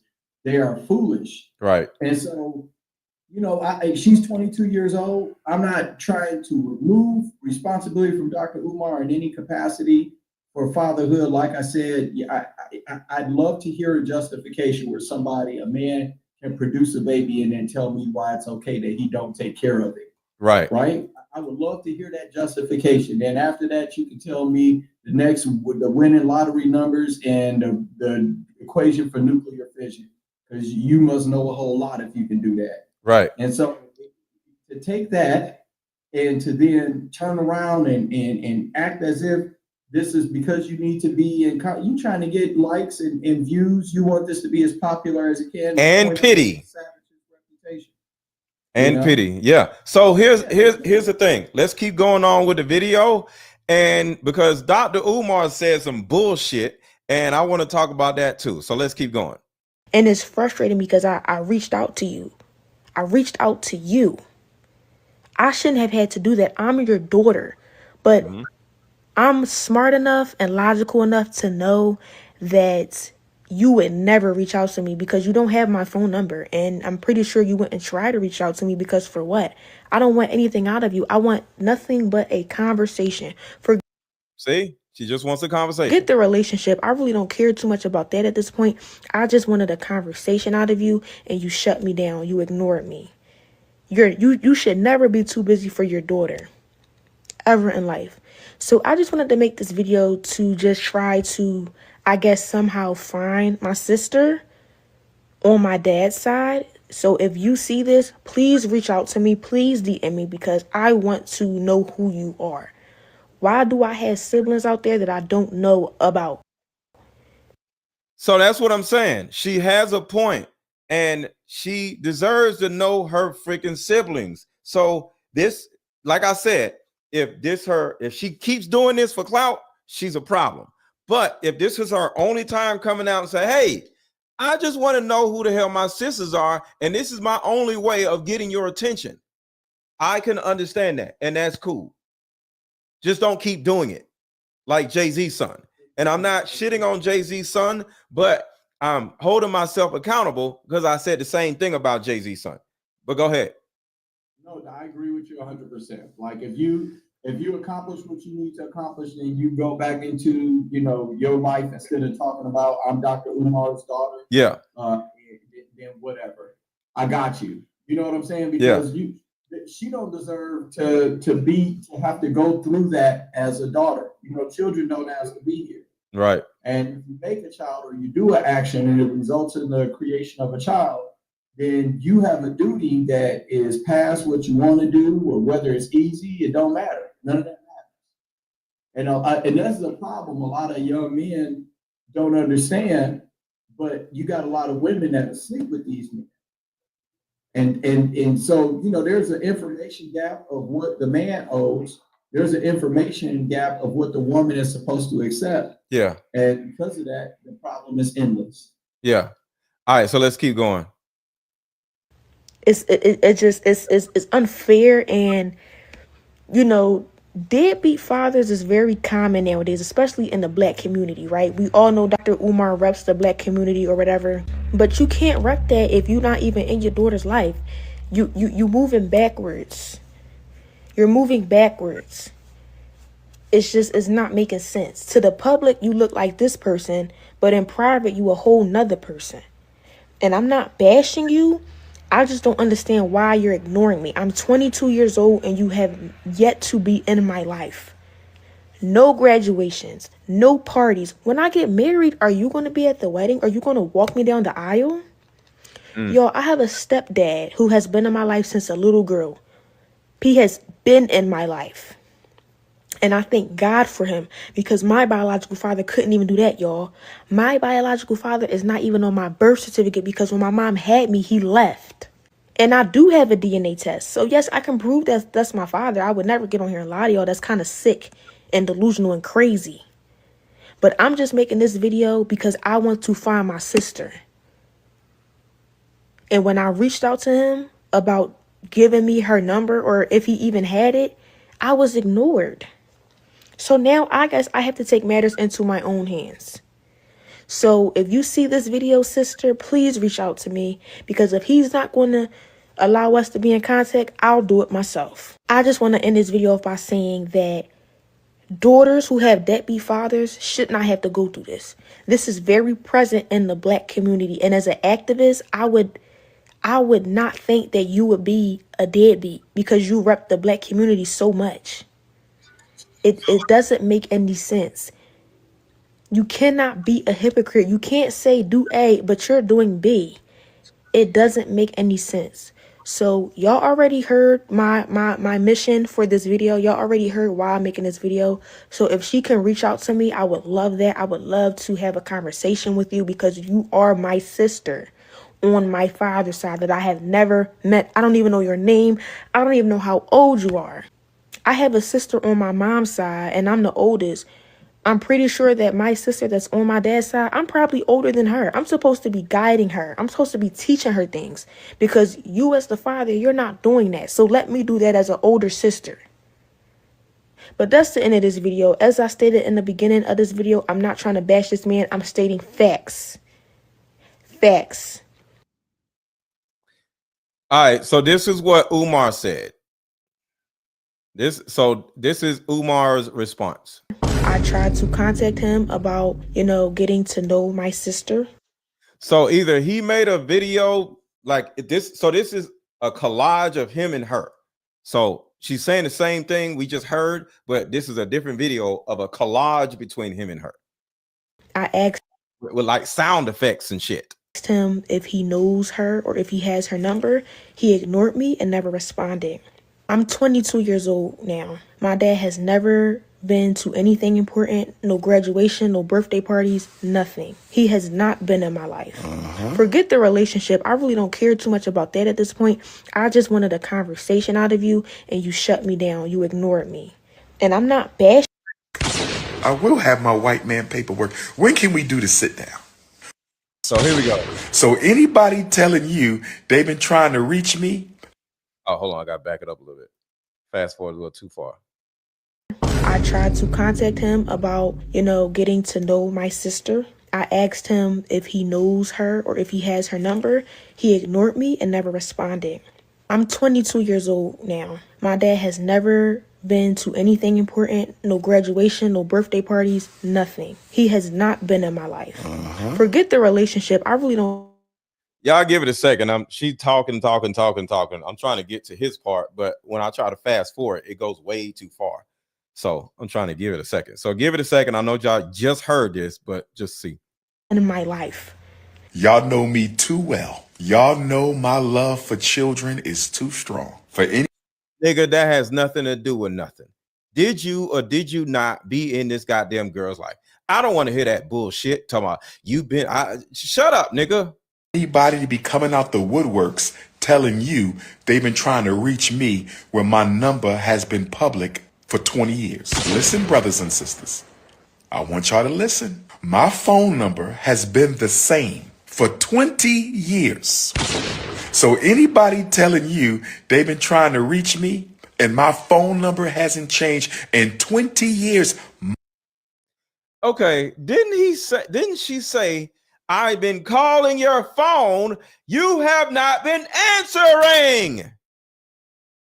Am I wrong? Did she not say that? She said, I've been calling your phone, you have not been answering. So who gives a shit about your phone number being the same? You got to answer the shit. Y'all, what do y'all think?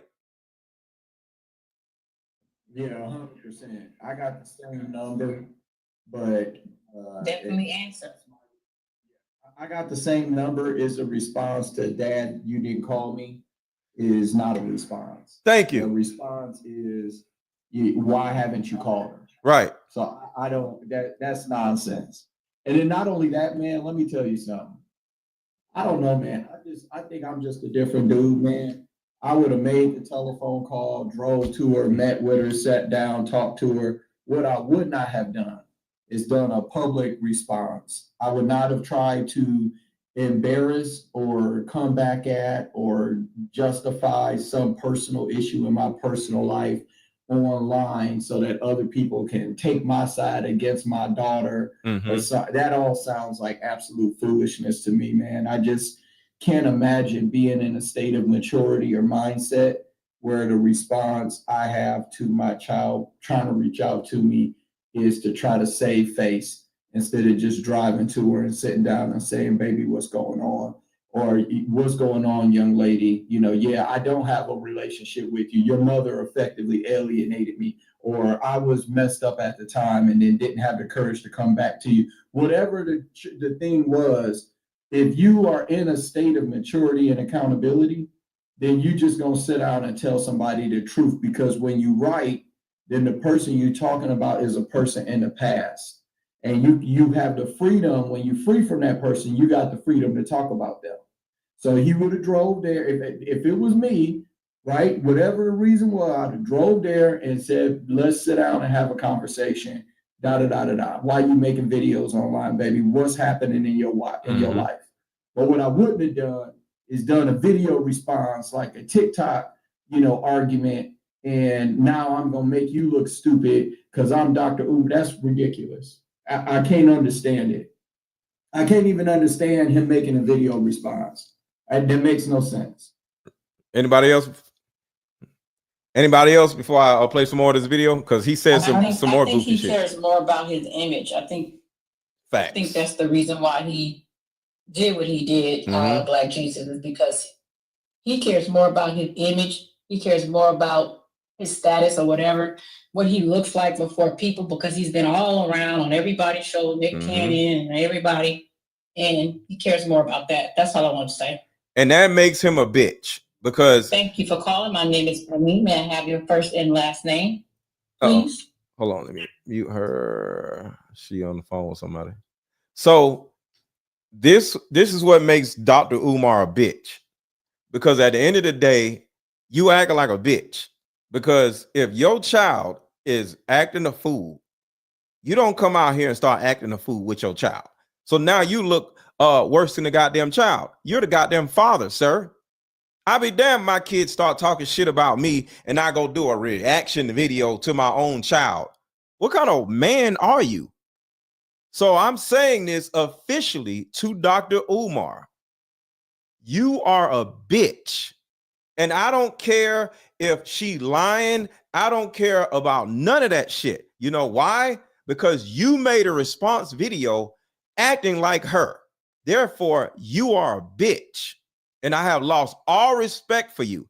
I don't care if she's lying, she's a narcissist. I don't care about nothing. Your ass getting online with your little TikTok. Let me tell you, I'm the king of content. Shut your dumb ass up.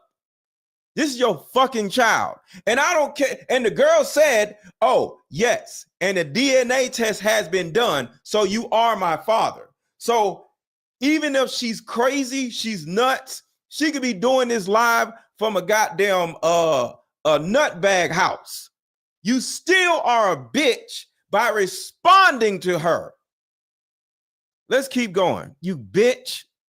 Mind you, I speak at graduations in Philadelphia all the time. Nobody gives a fuck. How about you do a speech at this motherfucking girl's house? How about that? You bitch. I'm on the street in Philadelphia all the time. He ain't smiling. I'm on the streets. Nigga, your daughter needs you, you bitch. I have events in Philadelphia all the time. I got family in Philadelphia everywhere. And you've been trying to find me? Stop the cap. How about you go find her, you bitch? Because that's the goddamn problem. Why is your daughter running around trying to find you? How about you find her? You bitch. Now, can we please stop the cap, bro? Can you please stop being a bitch? Brothers and sisters, trying to build your struggle streamer career off of my back? Come. He called his own motherfucking daughter a struggle streamer. This man is dissing his own daughter. And it's an easy time for me to see this man in person. And I would call this man a bitch in person. Because one thing I don't play is fatherhood. Hold on, let me mute you. The one thing I don't play with is fatherhood. I don't care about his YouTube mess, but you're a fucking father. And when your daughter comes out and says she needs you and you sitting around talking about she's a struggle streamer, you need to be slapped, sir. You are a whole bitch. Coming up out of nowhere, acting like you've been looking for me. Get Mama Smurf. When can the three of us have? No, sir. No, sir. She is grown, sir. She is grown. Her mama ain't got nothing to do with this. This is you and your grown ass daughter. See, this is what a lot of men, bitch ass men, try to do. They like to blame your mother took kept you away from me, which it could have been true. But guess what? She's a grown ass mom now. I mean, she's a grown ass woman now. So you can't use that excuse, sir. Where's your mama? She's a goddamn mama, probably. She probably got a goddamn kid. Let's sit down. I'm ready for this.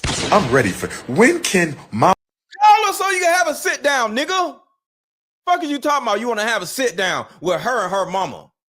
That's what she wants. A sit down. Mama Smurf, Papa Smurf, and Baby Smurf have a sit down. Oh, I'm ready for this. And I will have my white man paperwork. I will have my paperwork. See, this is the problem with these low vibrational, weirdo, loser men. He wants to sit behind some goddamn paperwork and turn around and say, I paid my child support. Here's the paperwork. Here's showing I paid this amount of money. Shut your dumb ass up. She don't want no paperwork. She wants her fucking father. Are you made of paper, nigga, or are you made of flesh, you bitch ass nigga? I will have my white man paperwork. When can we do the sit down? When can we do the sit down? Been paying child support since you damn near came out the womb. Deadbeat who? When can we have a sit down? Y'all see this? All this nigga want to do is say, I paid child support. You bitch ass nigga. You are a bitch. Fathering has nothing to do with child support. I ain't never paid child support to no goddamn body. And I'm a better father than your punk ass. Talking about some goddamn paperwork. Nigga, you are a disgrace to black people. Take that motherfucking hat off, bitch. You're a piece of shit to me, sir. And like I said, it can come out and say she's lying, she did this, she did that, all of that shit. But for your goofy ass to do this response video, I'm calling you a bitch because of your response video, not because of what she said. You actually validated everything she said because your bitch ass made this response video. Anybody got anything to say? Honestly, it showed who the adult was. Say it again. And honestly, his response showed who the adult was in the room, and it clearly wasn't him. Yes. If you honestly listen to everything that she was saying, her main objective was just finding her sister so she could have that sibling. Right. But her emotions and sadness for her father made it come off a little rage towards him and made him the headline of kind of where she was going. And she had, then she had to reiterate herself, like, I just want to know my sister. That's she has a right to do that, though. If she's in her feelings, let her get it out. But overall, the overarching conversation is about her sister. Does she have these feelings about her father? Yes. So I'm not mad at her. Go ahead. Keep going, though. Yeah, and it just goes to show his response on how he just stated certain things off of what she said, just proved that she's right. She has tried to reach out to you. All my numbers been the same. Why do your child have to chase you? She's only 20. Yes. So that goes to show all the rest of her life, she probably had been trying to chase you or did the work to call you. You just didn't want to. And the fact you're saying, I'm going to bring my white man papers, prove that your child support was very much forced. It was never just given. Ooh. See, Ooh, you have a point. Go ahead. Well, I don't necessarily have a slightly different take because I can't justify his response, right? But I do want to kind of, criticize and critique, the daughter here in the sense, why, you just kind of have to look at why is this woman, why is she coming out to the public when she knows that her father is out in the public? Well, I playing the card game in real time. My lost sister sounds good, and that sounds good to the public. It sounds like you have just actions, but it's just weird. Child supports. And you need to tell me now, and I'm going to reach out to the public like a SOS alert, like this woman's been missing. It sounds a little bit weird, and so if we question her intentions and we look at what sounds weird in particular? What's weird? You said the word weird. It's just what is weird? The way that she went about it, I think. Can you explain weird? Weird means Drake serenading a 13-year-old girl. Weird is a dude dressing a certain kind of way. What is weird in this situation? Can you explain the word weird in this context, please? Okay, yeah, so I can. The way that she went about it is just odd. She went out to the public. She's making statements online. I think she's trying to gather attention. If she really wanted to find this girl, he would go do a DNA test and figure out, who am I related to over there? Let me call an auntie. I'm sure there are other ways for this girl to go out and find, this family. So let me say this. So let me say this, because I have a sister that I didn't know for my whole life. I had a cousin that I grew up with. Well, not grew up with. I was around for like 5-6 years. And guess what? I can call him right now. They had to find me and I didn't know who the hell they were. I call my cousin up right now and he'll tell you how he found me. The only reason why we talking now is because he ran across my videos on YouTube, was like, oh shit, that's my cousin. So you don't know who these people are. I didn't know. Okay. You know how you look somebody up on Facebook, right? My dad, I would always look up my dad on Facebook and my cousin on Facebook because I knew his name, but I didn't know how to spell his name because he has a specific name and you can spell it and all. It's like a word like Keisha. Keisha can be spelled in all these different names, right? So he had a name that can be spelled in different ways. So I couldn't find him, so I can look up on social media. I looked up my dad. It's 30 different names of my dad, and he had a picture of a cat. It wasn't his face on there, so I didn't know it was him. So I knew where to find him for years, but it was a picture of a cat, so I didn't know that it was him. So no, you can't just run around finding your people. That's not how it works, and it's not weird for her to do this video. It's not weird for her to call out her dad. Is bad because none of this is weird. The word weird is disrespectful. If you say you don't agree with it, that's one thing. But if you got a kid, I don't know if you do or not, but for you to say it's weird for you to say. Do you have kids, sir? Yeah, okay. So why would you say it's weird for a kid to reach out to their parents? She's not necessarily reaching out to her parents. She's reaching out to the public, trying to tell her father about something that's private within their family. Okay, I understand that. But if your dad is famous and he's accessible famous, not like Michael Jackson famous, but Mr. Let Go famous. We're on TikTok, on YouTube, right? So if I'm not answering the phone, my kid gets on TikTok and said, Mr. Let Go, my dad did this and did that. That's a conversation to be had. I just have a problem with it being done multiple times, but go ahead. Yeah, I mean, I see what you're saying, right? To me personally, it seems like, hey, I want to go tell my dad and I are not on the same page. Maybe he's ostracized me for some behavior or something like that. And now I'm going to lash back at him to get something from him that he's not giving me right now. No. Whoa. He never gave her. See? Well, that's not. Whoa. Not right now. He never gave her. Never. Okay? Never. See, the thing about it is, hold on. So this is what happens with a lot of these adults and children. They actually think they didn't do one thing right. This is a fucking lifetime of shit that he didn't do right. A lifetime of shit. So for you to sit here and say she wants attention, of course she wants some goddamn attention. And he didn't do something one time. No, he ain't did shit for a whole lifetime. Imagine your whole life living without a goddamn father. I lived that life.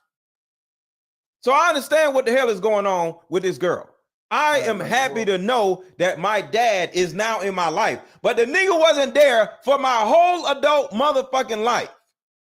Go ahead. All right. Well, brother, let me just say this. All right. I've spoken about, my opinion about the topic. And it seems like you do have some personal connections to the topic. Yes. You've talked about how, you've gone through this and you've gone through that. I'm just speaking my opinion. Whenever I said we don't really know the information about Dr. Umar, you said, oh, I identify with her, and so he's been messing up for the whole time. But when I said something about Dr. Umar that was positive, you said, oh, we don't know that. And so I don't think I actually did not say that. I did not say we don't know nothing. I said we know that he has not been in her life all her life. We don't know that. How do we know that from what we've heard? I easily understand. I think, Antonio, I think that that it's easy to ascertain that he hasn't been there because he said my number hasn't changed for 20 years. Thank you. That means 20 years of him not talking to the goddamn girl, because he wouldn't have said 20 years. So you are trying to make it what? See, this is the problem with a lot of you dudes. No matter what a man does, it's always a woman's motherfucking fault. And women do the same shit, but we talking to the men right now. See, a lot of people look at me on social media and say, why do you always talk about single mothers? You hate women. But when I make a video and talk shit about men, nobody says something. And they turn around and say, well, maybe he did this, maybe he did that. No, absolutely not. Dr. Umar is a fuck nigga, and fuck him, and he's a piece of shit. Okay? We're not doing it. We're not sugarcoating nothing. He's a deadbeat. He's a deadbeat piece of shit. 20 motherfucking years out of his mouth. He said that my number hasn't changed for 20 motherfucking years. That means you ain't seen this goddamn girl for 20 years. Fuck you, Dr. Umar. Go ahead. You can tell not one time that he tried to actually clear up the fact that he was not there. He trash talked her. He let us know that his phone number did not change. He let us know that he paid child support for all the 20 years that she came into this world. But not one time did he say, you lied on me. I have seen you. I was there. I was around. Your mama stopped me. None of those words came out of his mouth. So therefore, that part of it was justified. That I guess my point is that whoa. Sir, can you let her finish? No, shut up. Let her finish, please, and then you can speak. Go ahead, ma'am. Crazy. Let me mute you. Ma'am, go ahead. All through of what she said, he basically came on his live and he backed it up. Like, I forgot her name. Michelle, she said, like, his only thing is saving his character because he is high top of telling people what they should do with their life. It's not about the fact that I'm fit to go sit here and have a conversation with my daughter. He should have took the steps to go get on that plane, go chase his daughter and say, you want a conversation? Come on, let's have it. And then get back on the internet. If he wanted to say, hey, yeah, me and my daughter had this conversation. I did mess up. It is what it is. Now you got everybody that's looking at you. We have no respect for you because the way that you handled the situation. So Danny raised her hand. I want her to go next, but real quick, I want to play something personal for me because I want y'all to see what I said about my own father. So y'all check this out. And I did it one time and left it alone. Felt like I was abandoned by my dad, even though my mom left him. He just stopped calling. He never came to see me. And if you have kids that are in another state, that's not an excuse not to go see them. That's not an excuse not to call them. Call your kids. Go see your kids. On average, depending on where you're going, it might cost like $150 to $200 round trip to go see your freaking kids. Because one day, your kid may be grown making a video talking about you, how you abandoned them. Because that's what I'm doing right now. You abandoned me. But I'm okay. One more thing before y'all start. This is my own daughter right here and my ex-wife. Actually playing the card game in real time. So this is my daughter and my ex-wife playing the card game. This is called the mother-daughter card game. Experience of actually playing the card game in real time. Hey, you there? Yes, I'm here. We're here. Okay. So what are y'all's experience of playing the like mother, like daughter card game in real time? Oh, it's good. It's a lot of fun. It open up conversation because it go beyond just the questions that are being asked. So it allows us to definitely feel liberty, like freedom to talk about things that we didn't probably haven't even talked about. So it's good. It's really, really good. We're really. And the reason why I'm showing y'all this right here is because this is my ex-wife. This is my ex-wife. This is my baby mama. And my daughter gets on the phone too. See, this is called having a relationship with the mother of your kids. All these years, and we still good. They over there playing my card game. See, this is the type of father I am. Enjoying ourselves. Good. So you have I highly recommend it. I do highly recommend it for all mothers and daughters to definitely participate and take part in it.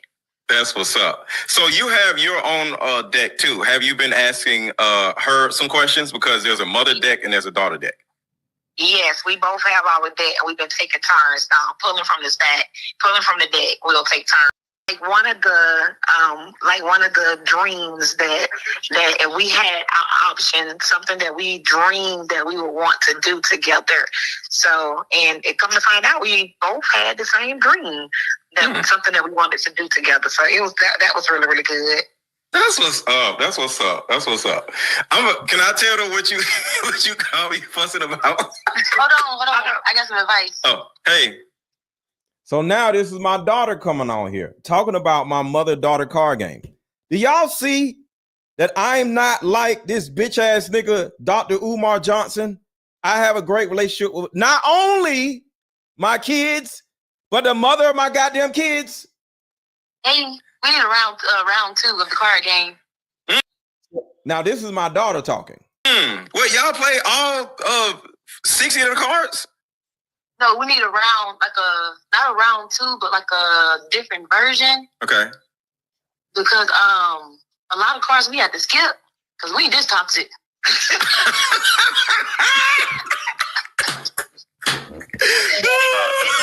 You know, we have always been open with our girls. We have always allowed them the freedom of speech and to be able to have a voice, basically. Yeah. So some of these cards, y'all hear that shit? That's what parenting is about, goddammit. Were geared towards, I guess. I know you. Let's let go. You cool. Thank you. Cool. You know you level-headed.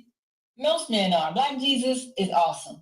You awesome. All y'all men, look, y'all have really good communication skills.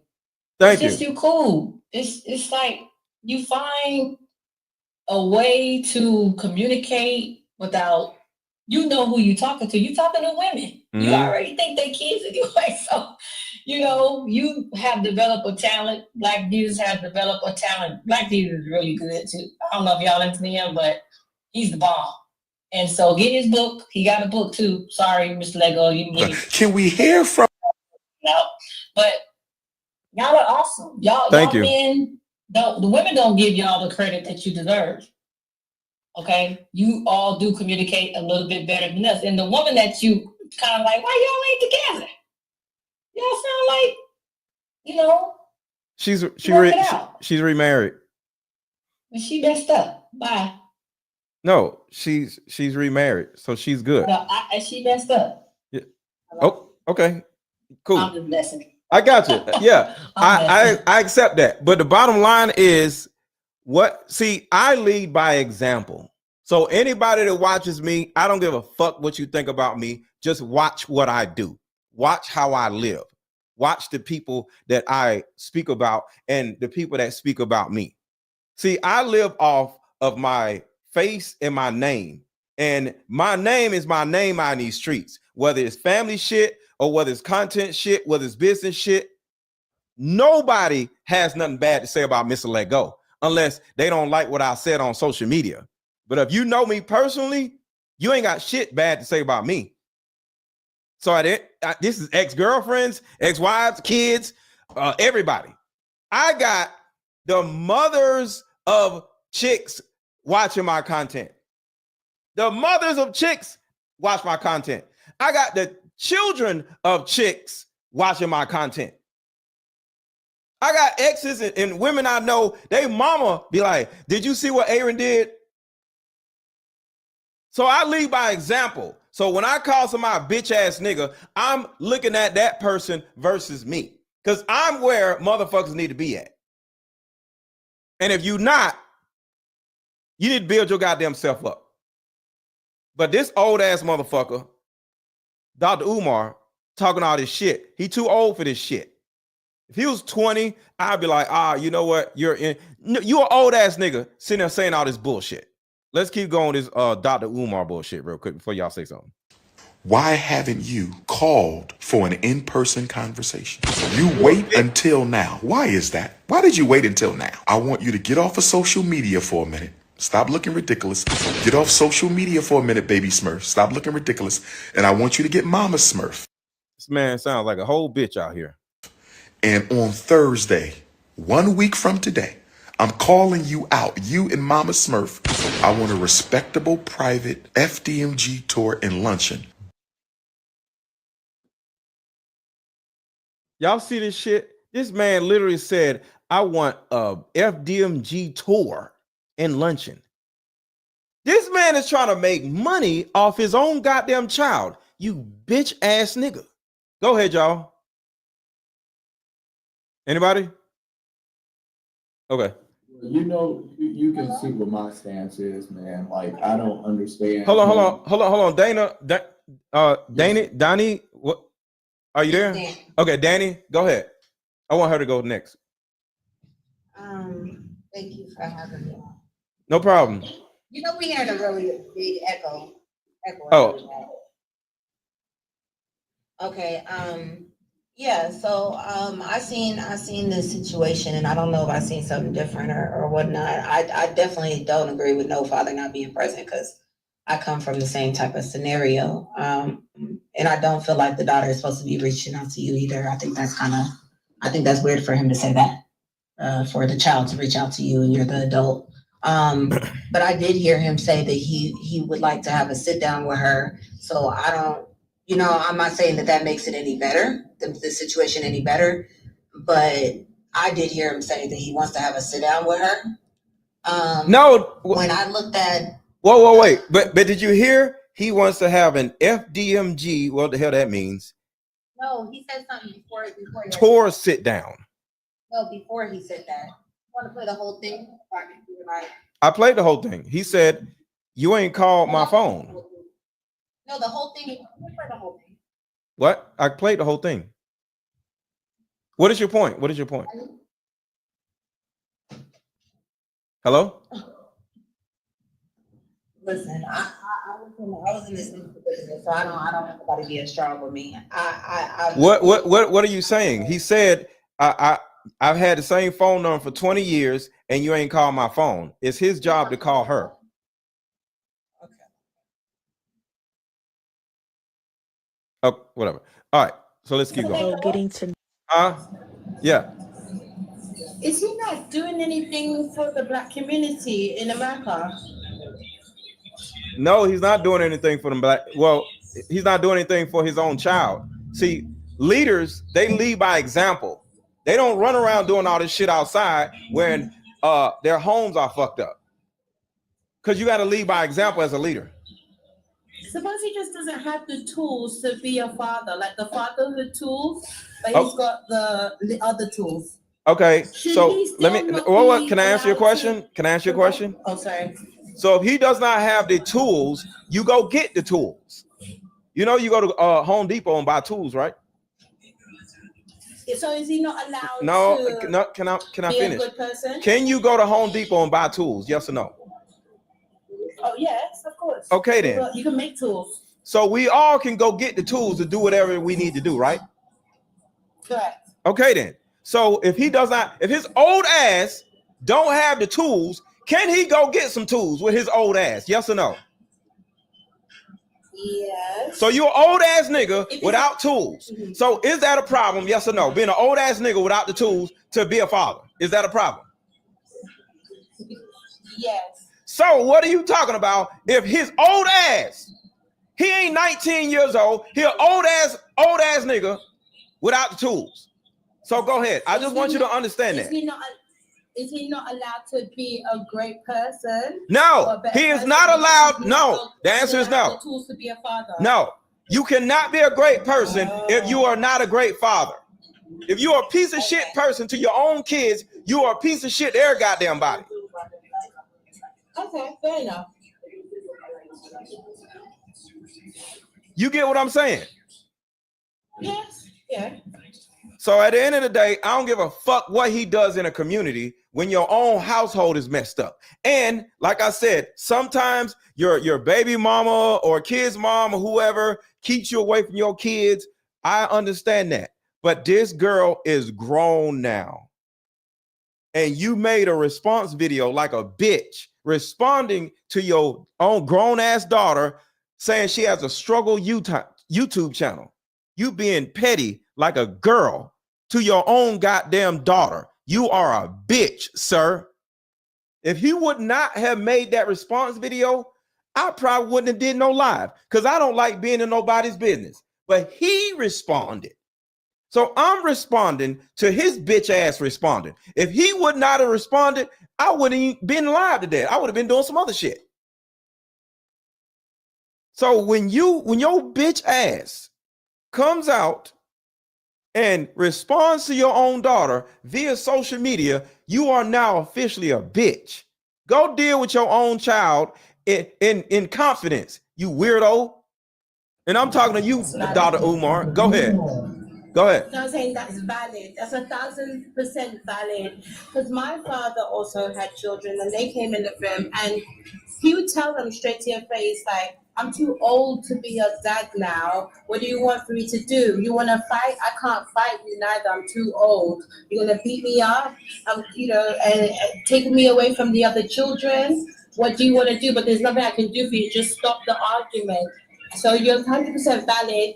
His response shouldn't have been to be, criticizing and to be, because it's kind of chastising her as well. It's yes, if anything. Yes, that part. And that's what I'm saying. When you sitting here antagonizing a child or an adult that, has a hurt in the child, you got some mental issues. See, I always had a certain amount of respect for Dr. Umar. All of my respect for Dr. Umar has went out the window. I have zero respect for this man. And I will say this to his goddamn face. Dr. Umar is a bitch for what he did, and there's no excuses. I don't care nothing about who did what. Like I said, she could be a whole liar. He's still a bitch to me because you did a response video trying to act like a girl, like, oh, you'll struggle YouTube channel. Like, why would you do that to your own daughter, bro? What kind of man are you? But anybody got anything? I keep going. I got more videos to play, but y'all got anything? Yeah. Okay. The initial position that I have is the same as yours. I think, for me, I just don't understand how the response you have to your child is to return energy. Yes. Like even as men, I tell guys, like, when you're dealing with women, they're girls. Mm-hmm. They have emotions and feelings. Mm-hmm. So when you guys are like, oh, well, I return energy. Like, so what? You act like a woman? I don't understand. Mm-hmm. You think she's being a bee, and so now what? You act like a bee too? Mm-hmm. That's what you think the solution is, right? The solution is to lead by example. I always tell men that the principal aspect of leading is leading by example. And leading by example means that the leading by example is the opposite of do as I say, not as I do. Mm-hmm. Right? Leading by example is the opposite of I return energy. I return energy means you're reflecting the behavior of somebody that you should be leading. Mm-hmm. They should be reflecting your behavior. You're allowing them to set the tone. Facts. So all of that stuff is, it's just, I see a lot of stuff where that men in general, especially now, they are missing so much information about what it's like to behave as a man. Yeah. And, you know, I mean, the same households that the women have come from, these women that we're complaining about online every day, is the same households that produce these men. So it's not like the women are if here's the thing, like if you made every woman on the planet submissive, cooperative, you know, Christian, then they wouldn't have nobody to date because these niggas is bitches. You wouldn't know how to deal with that woman. And that's not an excuse for not a woman to be who she's supposed to be. But I am saying, like, bro, do you know how to maintain that woman? Yes. Do you know how to lead that woman? Do you know how to be somebody worth looking up to? And is that who you are already? And if it's not, then, you know, I would venture to say that whether the women have their stuff together or not, you got to get yours together. Right. When for me, like I said, I know that Dr. Umar does stuff that's positive in the community. I know he's taken on some battles and some fights. I've seen him on some big platforms, you know, news, all of these different things, talking intelligently, making good points, all of that. But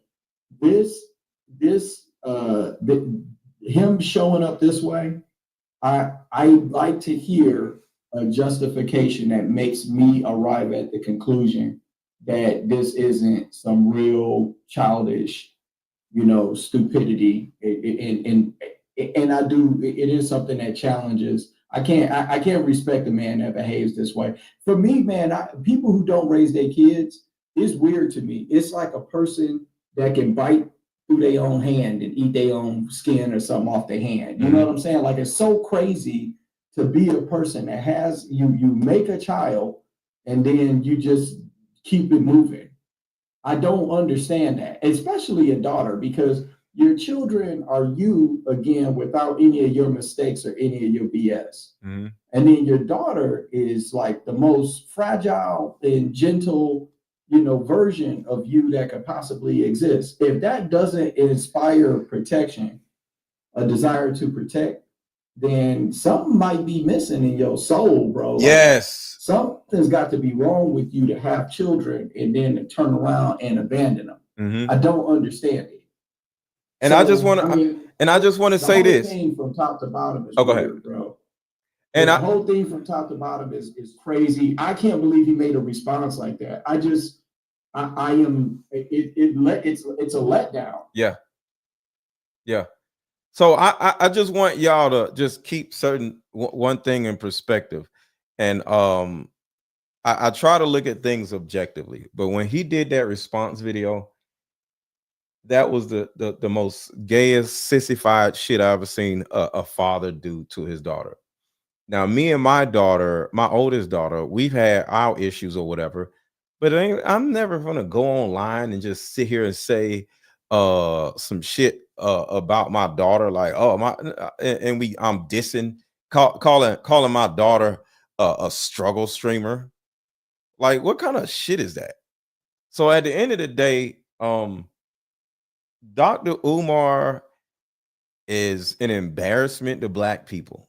And anybody still going to support this man after the day, you have the right to do so. But you may be a little dumb, because if this man is having problems in his own house, I would stop everything and focus on my house or my household or my life, my personal life first.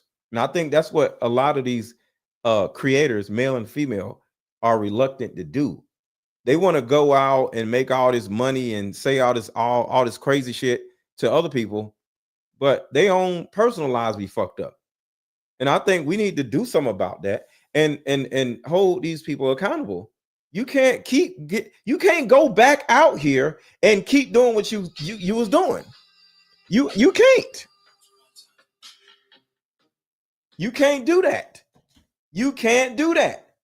You gotta, like I said, and like you said, men have to lead by example, which means making sure your house is in order, make sure your family is in order, making sure your mental health is in order. There's too many people, and I always talk shit about TikTok. All these random ass people become influencers on TikTok. They got millions of views and they random ass people. That shit is dangerous because even though random ass people are now able to make money, get followers, that's cool, but it turns into a saturation of influencers and these random ass people sitting in their goddamn cars because they saying some shit that everybody like, but they ain't got nothing up here. They whining, complaining, they causing people to agree with them, and they trauma bonding with other random ass people on TikTok. See, it's not like that on YouTube. It's not like that on Instagram. Influencers are up here and everybody else is down here, but on TikTok, random ass people got millions of views or millions of followers and shit. And you start following random ass people that could be mentally ill. And it's not a bad thing because it's good that people are making money, but it's causing problems with other people that look up to somebody simply because they got a bunch of followers. And TikTok is extremely toxic really because of that. Because everybody is running around talking they shit and people think they somebody, but they ain't nobody because they on TikTok. You know? So shout out to TikTok. I'm not shitting on TikTok, but what TikTok has done is saturated the influencer market where any random ass person that has any random ass thought can be an influencer, and they're running around influencing people, and that's a problem in my opinion. Anybody got anything to say? Because I got more shit. Don't be talking about us. No, not y'all. I'm talking about I'm just messing with you. No, y'all, like I hear y'all talk like we have these conversations. I'm talking about just random ass people. Is all I'm saying, you know, and I think that's the biggest problem. Like with Dr. Umar, we need to hold this man accountable and be like, yo, go sit your ass down somewhere. Fuck MPG, whatever the hell he talking about. Go fix your life, sir. I have never been able to connect with that brother. I have never been able. I don't know how women fall for that brother. I really don't even understand. I can't do it. I heard him years ago when Hidden Colors came out, and I couldn't listen to him. I couldn't do it. Hold on. And you know, let's keep going down this rabbit hole. I'm gonna bring somebody else up. Know my sister on my dad's side. I asked him if he knows her or if he has her number. Thank you, Gemini Queen, for the super sticker. I appreciate you. Ignored me and never responded. I'm 22 years old. Wearing all these pictures with black women, all these like FaceTimes, all these streams, all these lives on Instagram, but he got 2 daughters and he's not even in their life, and one has to come out now. By the way, the only reason we're hearing about this is because remember, Dr. Umar been collecting donations for 14 years now, I believe. So she had to be 8 years old because she's 22 years now. She's 22. 14 years, y'all. Y'all hear that right? He been running around collecting donations from old ass fat women who ain't got no man, trying to because she want him to be her man. And now everything is coming out and ain't no goddamn school nowhere and ain't no daughter no goddamn where. He ain't built no school and he ain't built no relationship with his goddamn daughters. This nigga ain't built shit. 2 years old now. She had to be 8 years old when he started collecting donations. She's 22 now. That's the only reason we're hearing about this, because she's old enough to tell us now. The only reason we're hearing about this is because his daughter is old enough to say, hey, he's not a father, an active father. He's just a father. He's not an active father. He's not in my life. It never has been. It doesn't make sense. You're being a hypocrite. And it's frustrating because I reached out to you and you ignored me. But you, who has been in my life since a little girl. This man is really a deadbeat father. No, 443. She says 443. This video, I'm not trying to looks like this man has some type of receipts. So let's see what receipts he got. bash this man. I'm stating facts. Facts. And in the next clip, I will show y'all the screenshot of me trying to reach out to him, and he ignored me after I asked him if he had my sister's phone number. So here you go. Here we go. So he says, peace and Pan-Africanism. If this is in fact my daughter, is there a reason why you're not messaging me directly from your cell phone? She says, this is my iCloud, but my phone number is blah, blah, blah. He says, text me from your phone. She says, this is Anissa. He says, this is a different number. Why the different number? 267 or 443. She says 443. He doesn't text back, and then Sunday she says, "Do you have any other children? I would love to meet them. Do you have their numbers?" This is so sad, bro. This man is really a deadbeat father. This man is really a deadbeat father. She's 22 now, by the way, so she's an adult. I was already sitting, AC. So this is a woman that says she knows him right here. Hold on, I backed. What is this? I was about to pull out a gun. That's another reason why I was recording too, for my safety. Wanted to take me out to lunch, and I kind of wanted to talk. Wanted to take me out to lunch, and I kind of was about to pull out a gun. That's another reason why I was recording too, for my. Hold on, y'all. I added something to this video by mistake. And actually, hold on, let me play this real quick. I'm 5 days into the online course, and I have had so many epiphany moments throughout this week. Throughout my whole life, I have just kept it moving. And you have, through your course, really shown me that in order to move forward, you got to look back, and identifying those childhood traumas and how they have now created these adult behaviors in toxic relationships. And my responses has. Y'all hear that, right? Let me back that up a little bit. Y'all listen to this. I created a course that helps people deal with this bullshit that Dr. Umar has. Adult behaviors in toxic relationships, and my responses has really been eye-opening. The course is laid out perfectly when it comes to helping and taking those steps and doing those activities to really dive deep and getting your male perspective. But it's great that you prepare us in our mindset. So I appreciate you. And I appreciate this program, and I'm so excited to jump into week 2. So thank you, Coach. See you next session. See, this yet another person that can speak up for me. And this woman right here just got married within a year ago. So I lead by example. I can call up any of these women right now, and they will vouch for me, whether it's friends, whether it's I've coached them, whether it's somebody I dated, whatever, because I lead by example. Ain't a soul finna come out and goddamn tell me I'm a deadbeat or I ain't shit, because I lead by example. And that's the thing that we have to pay attention to. Who is exposing people? Who is coming out and exposing the person? You got to sit back and just say, okay, do I need to reassess who this person is? Because ain't nobody I've been in this game for 6-7 years. Ain't nobody exposed me. Where they at? And that's the thing. Go ahead. Go ahead. Go ahead. Unmute and talk. Hey, what's good? What's up? Let go.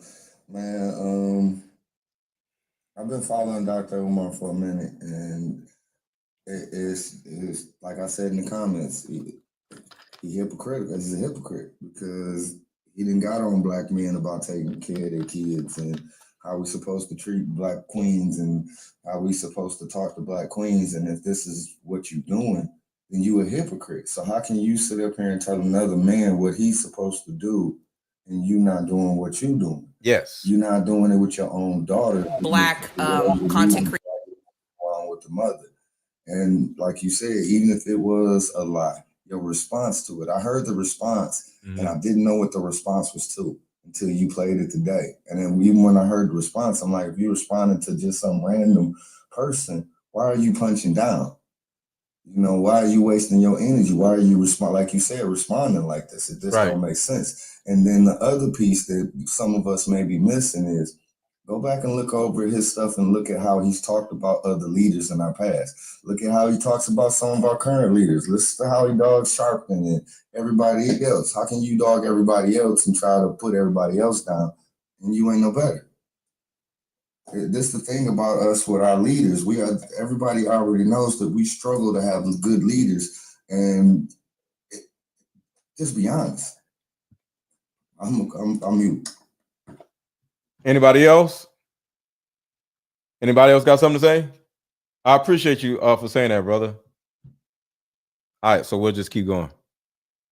Creators on TikTok and social media. So while we're talking, we talk about religion, we talk about racism in America, we talk about secret societies, because that was really my peak of interest. So we first she's talking about some relationship with Dr. Umar or something. Started off by talking about why he was in Wilmington again. He's always going to his school in Wilmington, Delaware, because number one, he's being audited by the IRS a lot. When I first met him in 2022, he literally told me he was there because his accountant was caught stealing funds from the school. They were receiving donations for the school, and he was saying that his accountant was stealing money.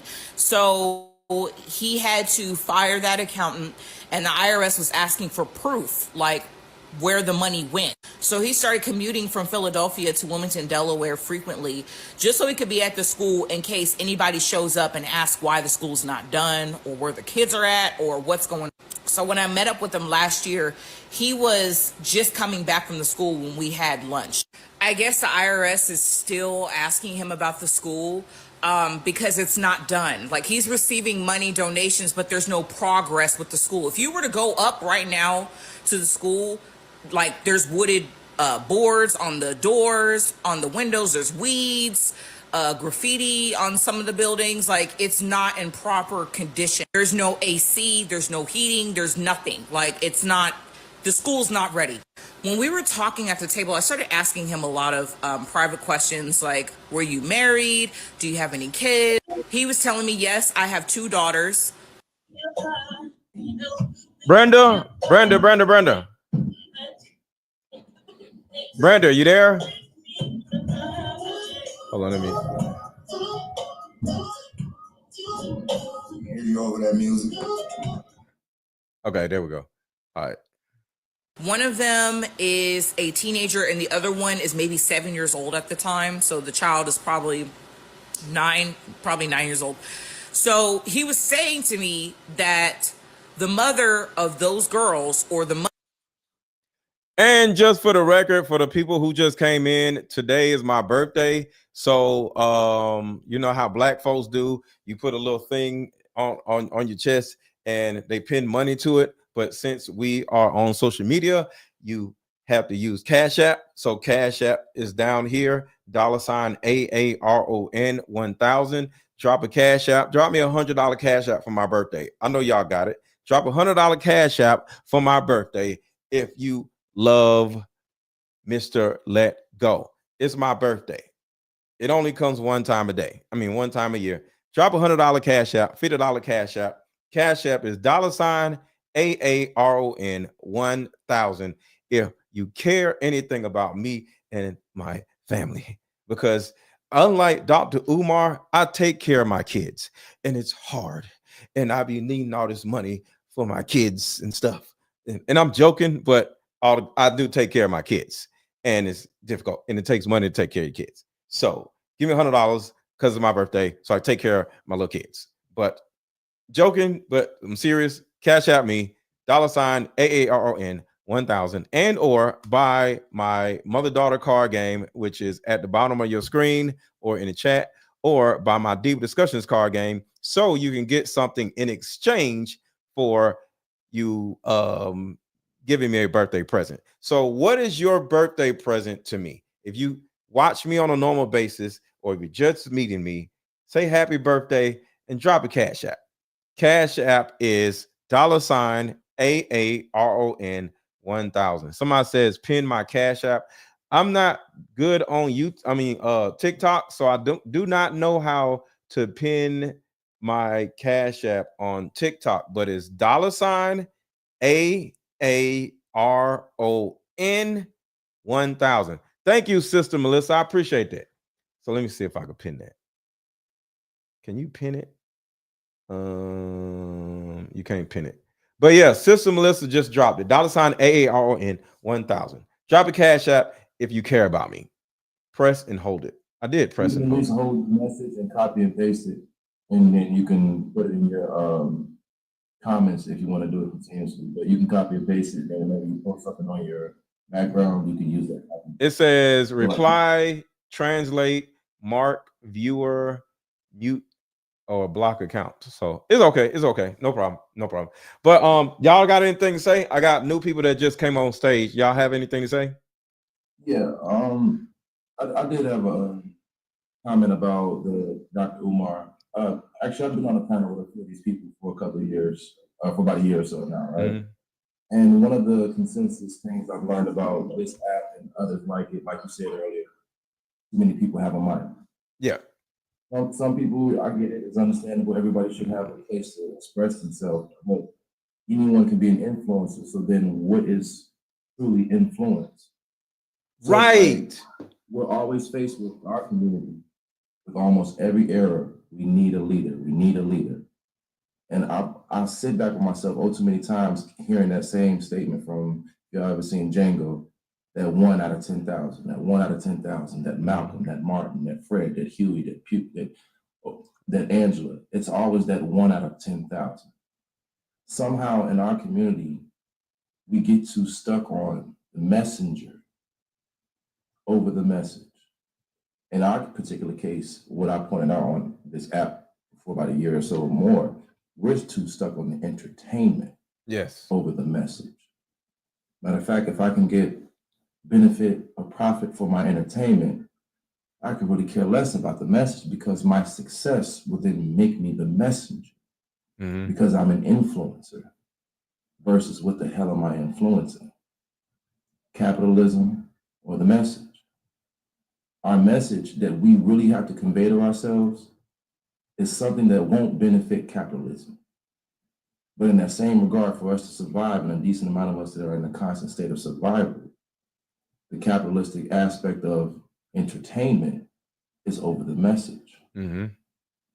So we'll never really be out of our own way because if the mass majority of us are looking for a leader, and all I have to do is drop or corrupt one leader to corrupt 10,000 of you, all I have to do is break one.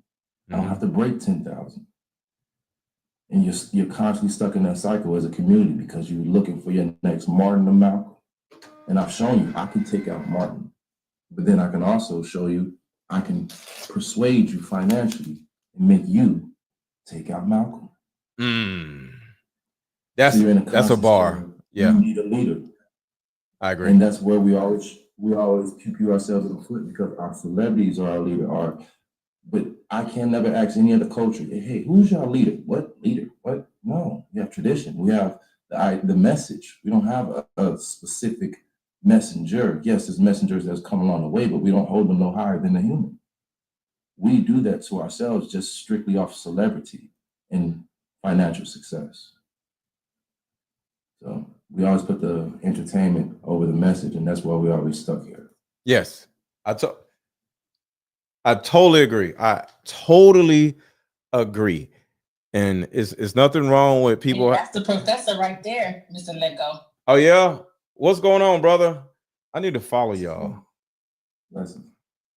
Yeah, I'm new to TikTok. Kanal got me on TikTok more often, so shout out to her. And I'll be trying to figure out all these controls and stuff. But yeah, shout out to y'all and thank y'all for being here because I'm trying to do TikTok a lot more and just be on here. So yeah, because I love the community on TikTok, but Kanal taught me all this stuff. So shout out to her. I give her all the flowers. But let's I appreciate you for having us too, brother. Thank you. What was you about to say? You there? I was just saying that Kanai is just A1, bro. Like, she is. Let me tell you something, man. That woman is A1 since day one. So she's A1, but you can take that one liner right there, A1 since day one. Because I definitely took one from you. The women or children, bro. I argued with you the first time you said that. Yeah. I just it's undeniable. But yeah, she A1 since day one. Yeah.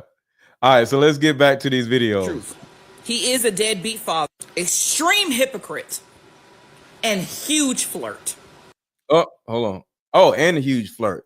You're a deadbeat dad and out here flirting with women that you're supposed to be trying to cultivate and try to help. And that's another thing about me. Can't no woman that I've ever coached say I tried to fuck them or flirt with them. Can't a single woman in the 7 years I've been coaching, not one of them can say I tried to get with them after they paid me money for coaching. If you ever paid me money for coaching, you are now somebody that I can never try to holler at. Too, like, are you and Suki Hana like a thing? Because I know she's from Delaware too. I was like, do y'all, you know? Oh, he's okay. Let me be quiet. Y'all, are y'all fucking? I was asking him too. I was like, are you and Suki like a thing? Like you? Because I know she from Delaware too. I'm like, are y'all fucking? Like, she said he's always in Delaware, and Suki Hana lives in Delaware. We doing the science. And he was like, no, we're friends. That's my girl. You know, she got her own restaurant in downtown Wilmington somewhere. Sure. She got a restaurant in Wilmington, Delaware. That's why this dude keep going over there. Okay, all right. So the FBMG.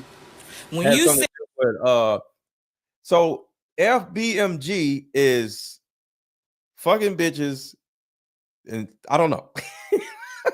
Sorry for saying bitch, but that's what FBMG starts off with. Me, business before back shots, and you and Suki are just friends. Highly doubt it, because you got a big booty too. Anyway, I say all this to say, this young lady is telling the truth. He is a deadbeat father, extreme hypocrite, and huge flirt. This is not the black man you think he is. He's loyal. He got a wife at home. He take care of his kids. He's not that type of black man. He is, he spreads his seed. He told me he only got 2 kids. I feel like it's more. He's not visiting his children. He's not paying child support. And these things came out of his own fucking mouth. Okay? So I believe this young lady, and I just had to wait. Is Dr. Umar qualified to be a leader the way the black community has made him a leader?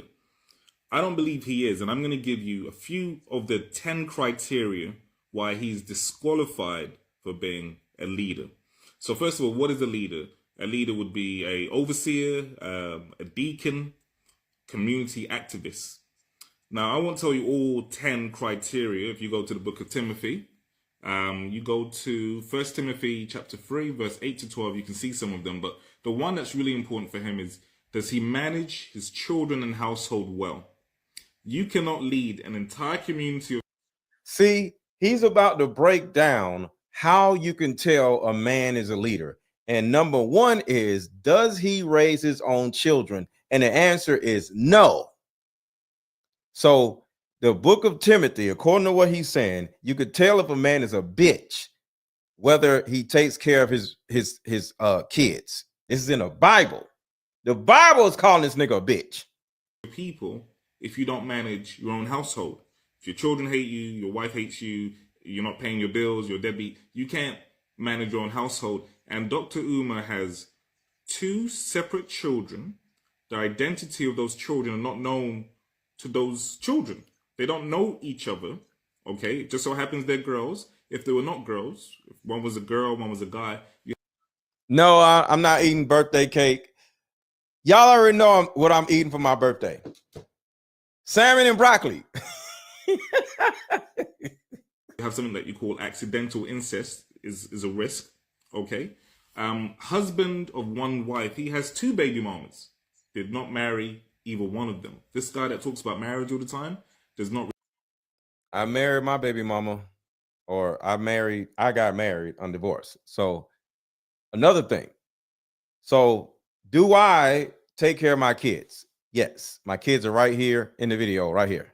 To open up more conversations for people who haven't had the opportunity to have. This is my ex-wife and my daughter talking because they just got done playing the mother-daughter card game yesterday. Anything. Yeah. But then there's some people out there who have open parents, and their open parents did it wrong. So that's what I'm saying. It could be another version for parents who may have been mothers who have been too open. So you think we've been too open? No, she always give us credit for that. She always have said that I'm so glad that y'all were our parents. So you look at her other peers or whatever, and was like, you and dad did it right. Y'all got it right. I'd be like, you just saying that because I'm your mom, but she'd be like, no, I'm for real, mama. Seriously. So Tyler, you think we did good as parents? Y'all did great as parents. Oh, thank you. Thank you. Aww. Hold on. So I was better though, right? Oh my goodness. It's not a competition. So that's another example. God damn it. So you started. Huh? Say it again. So you started. Shut up, black nigga. Hold on. Shut up, black nigga. Hold on. Nigga, fucking old ass nigga. God damn it. How do you get this person off? Kana, help me. Don't worry about it. Do it like this. First, you want to pull up his picture. What's the matter? Go to his name. Okay. Hit the little 3 dots. Fuck niggas. And then it'll say Hold on. I got to get him out here. Hold on, y'all. I got a troll on TikTok. Kana, you my mod. How you? What? There's no buttons. Huh? Hold on one moment. You didn't give me my powers to drop anybody, but go ahead and just drop them. How do you drop them? It says expand countdown microphone. Go into the list. So hit the people. Oh. Okay. Boom. Thank y'all for y'all support. Y'all had me because I was like, this is an emergency. Get this thing out of here. Block and drop them. Oh my God. Yo, that was hilarious. I ain't gonna. All right. But what you need to do is go ahead and make sure you make Kanai a mod, and then that way she can help you do stuff like that. I made her mod. Privileges. I don't know how to work this, man. To let go to my profile, click on my picture.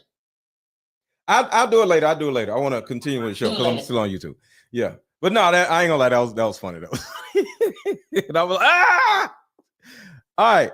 So let's get back into this list. Let's get back to this list, y'all. Marriage, like that. On top of that, even when you are married, your wife has to be dignified. She has to carry herself well. She can't be in the streets getting. My ex-wife is now married to somebody else, so she is dignified. So yes, that's another thing. Or just slandering people all the time. Dr. Umar is not qualified to do what it is we've allowed him to do. Umar, because you say it 3 times fast doesn't mean it's going to go away. Instead of being in Stockholm, Sweden, what you should be doing is addressing your daughter who's claiming that you abandoned her because it's black girls forever and deadbeats never. I just got off the phone with Dr. Umar's other daughter's mother, and she just told me that that's her daughter. So, yes, I found her. I'm going to give her a call and talk to my sister when she gets out of school. So, and I just wanted to answer a couple questions. All that, are you going to show us the DNA test? No, because it's not your business. Why? I don't have to prove nothing to y'all internet folks. That's right. I know what it is in real life. So, no, you're not getting a DNA test. What else have I seen? Why are you coming to the internet with this? I already tried to get in contact with him. He shut me down and ignored me. Now, this is her page on TikTok. She goes by the name Nisa the Goat, and she's claiming to be Dr. Umar's oldest child. I think she said she was roughly 22 years old. And you don't need a DNA test. This girl looks just like Umar Johnson. And not even that, she even has his mannerisms when she talks. And outside of the DNA test, Umar had already acknowledged in this post that that was his child. So he starts off by saying, good Garvey Day. Umar, that's not going to work on us no more, okay? That's not going to work on us no more. As I don't live in the prison of other people's opinions, I have no interest in discussing nor explaining my private life. Well, that's funny because you always be in everybody else's business. With any of you, as my 15-year-old, as the most relevant and requesting scholar slash, that's kind of cut off, but I don't know, activism slash Pan-Africanism in the world, has made it clear to me that the Negro public... See, what about pan-fatherism? He always want to talk about pan-Africanism, but what about pan-fatherhoodism? What about pan-fatherhoodism, you bum? What about that part? Huh? You deadbeat bum? You scammer ass bum? Is only interested in laughing in the expense of other people's misery. Neither the, I don't know what word that is, nor the YouTubian struggle streamer community couldn't care less about the truth of this situation. You're a struggle streamer. You are a struggle father, you bitch. Struggle streaming. You're a struggle father, you bitch ass dude, you bum. Not you calling your child a struggle streamer. With that being said, please ask that little girl to stand on business by asking her mother to join in a three-way conversation about why her father hasn't been present in her life. See, there he is acknowledging that that is his child. Okay, and he says she's 15, but I thought she was 22, so she's 15. I have no problem with the conversation being public, but her mother must be present for that conversation. She needs to keep the same energy and bring her mother to the table. That's not her job, Umar. That's your job. I'm sure the truth will be revealed if all three of us are present together. I have absolutely nothing to hide, and I still have all of my family court paperwork in case any lies are told. See, this is why he's a bitch. And for anybody that said, well, why don't they sit down and talk? This bitch ass nigga don't want to sit down and talk. He literally said the parameters are bring your mother or don't show up.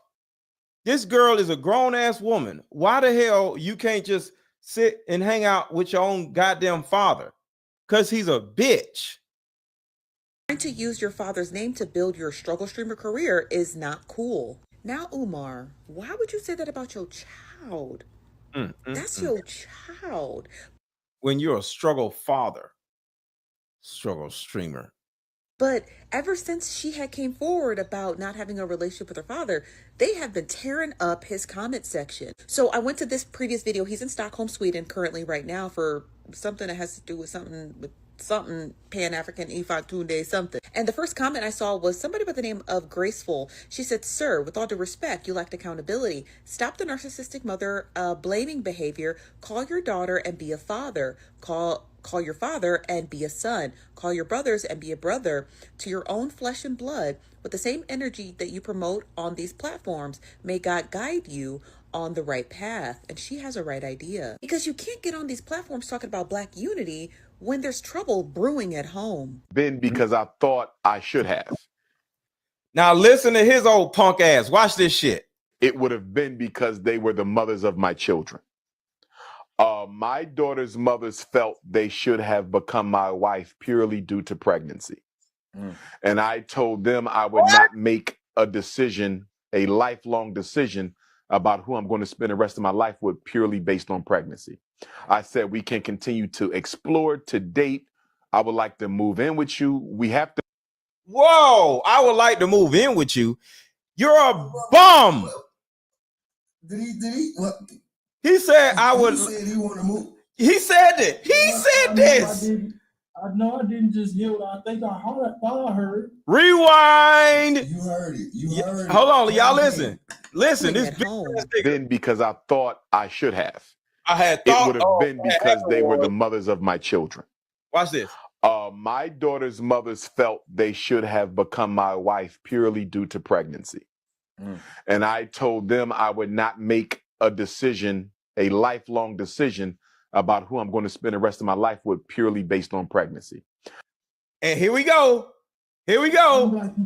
It's a lifelong decision. Look, having a baby is a lifelong decision, you stupid idiot. Now watch when it gets even worse. This fucking idiot. Watch this. Watch this. I said we can continue to explore, to date. I would like to move in with you. You bum. You grown ass bum. This nigga 40 years old trying to move in with fucking women. You bum. But don't, yeah, but you making baby mamas. And then gotta move in with them. This nigga's a bum. So prime example, right? So prime example right there, right? Man. Right, I want to show you something. That's basically just like me putting myself on a pedestal. Now, no one's perfect, right? That's why I say let people experience you instead of saying who you are and how you are. I can't tell people I'm a good person. You have to experience that. Yes. And my life results have to show that, or the behaviors that I'm doing now in life have to show that. That's why I say we have to stop putting the messenger over the message, because they're human. I knew exactly he's human, just like Martin was human, just like Malcolm was human. Then you're hearing all our other stories. I'm like, all right, getting past the human part on the message. What was the message that we were at least focused on? Right.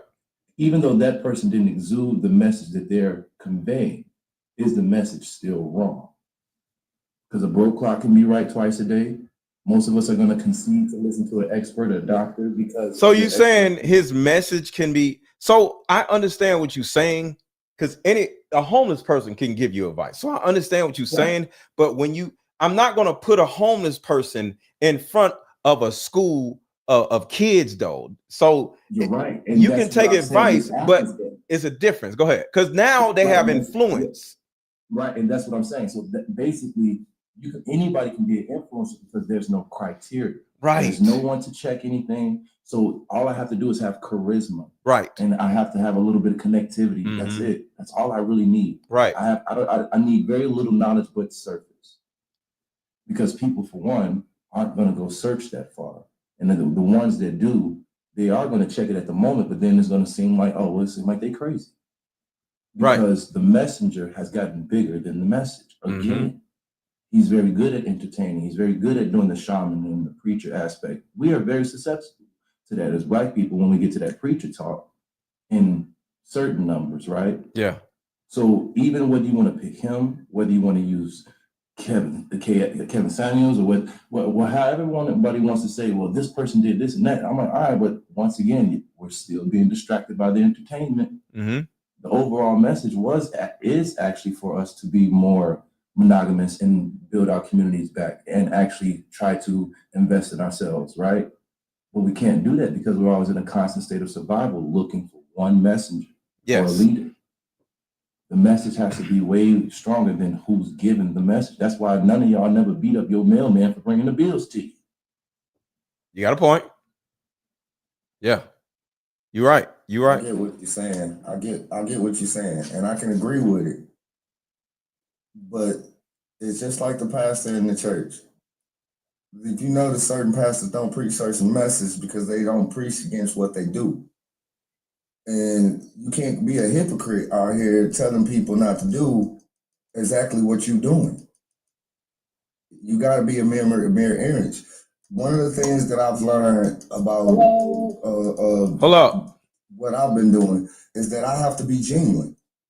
And I allow the people to speak for me. I don't speak for me. I don't get out here, I'm good. I let everybody else in my actions and my walk speak for me. Facts.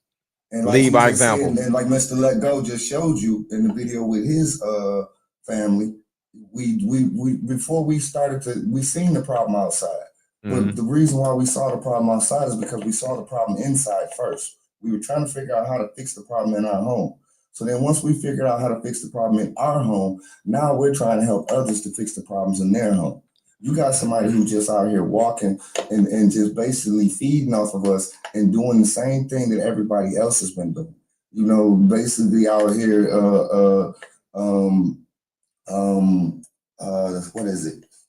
I can't think of it, but I know what you're saying too, because we're looking for a hero. We're looking for somebody to step up and save us because we all want a better life. Yep. And don't realize that the real leader is going to lead us. It's not going to be one individual leader like we saw with Black Lives Matter. It's going to be a multitude of leaders because we see how they do our leaders and how our leaders can be so corrupted and tainted. So it's like we have to walk in a better light. We have to be the best men that we can be in order to move the public. We have to lead by example. We have to. You have to stop putting the 1 over 10,000 and put 10,000 over 1. Facts. And that's the reason.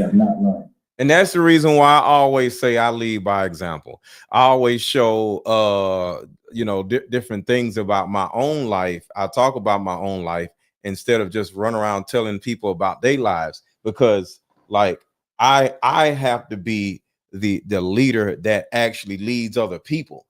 even in relationships, I always tell men, you got to go out in your community and lead somebody else so you can get practice in knowing how to lead before you go talking about you want a woman to submit to you. Who else has submitted to you before her?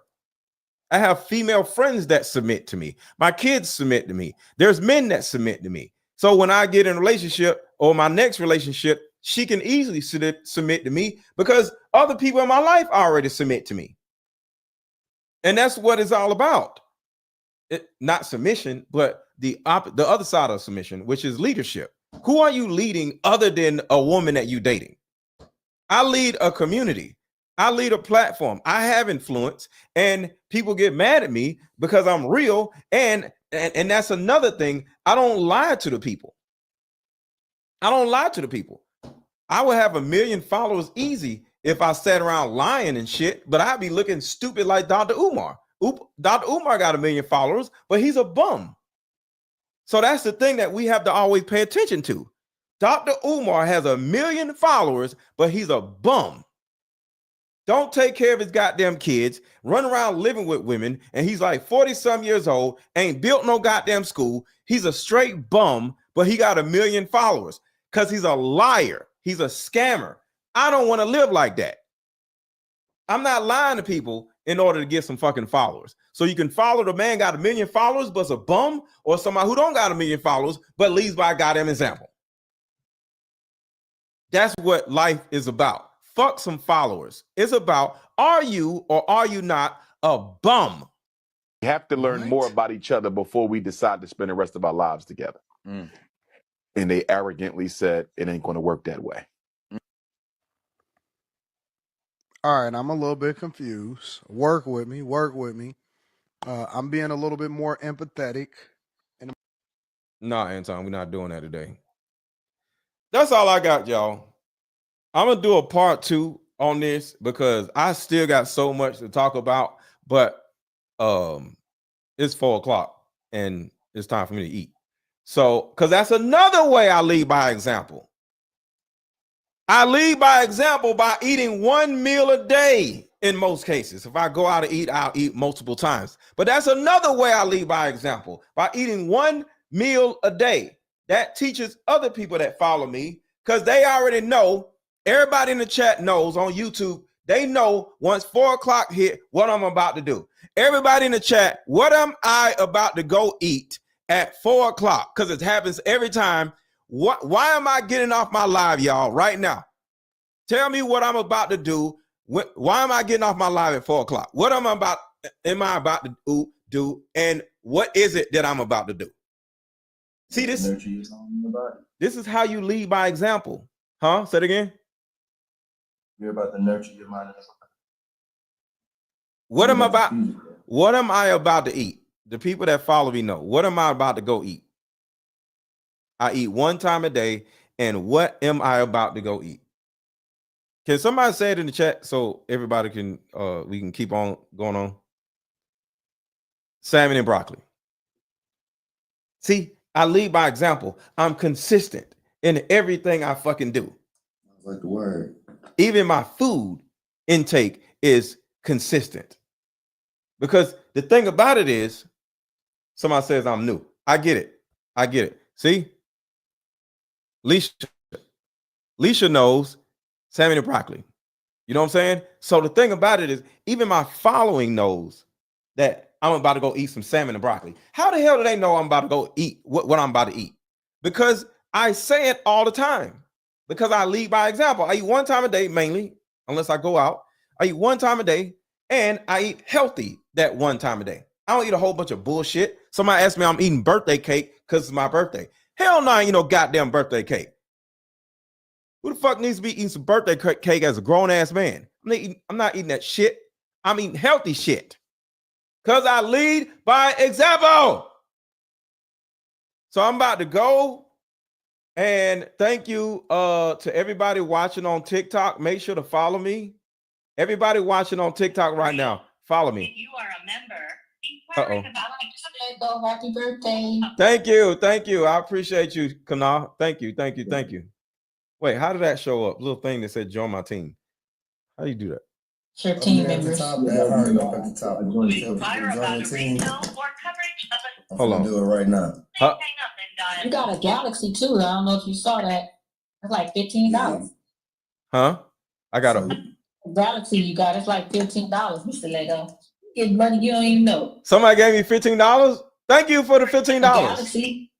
Oh, really? And when you get those gifts, they be doing all them big gifts. It's like a Galaxy and stuff, Yeah, like it was a Galaxy, couple of 'em. hanging. Yeah, it was a couple of this.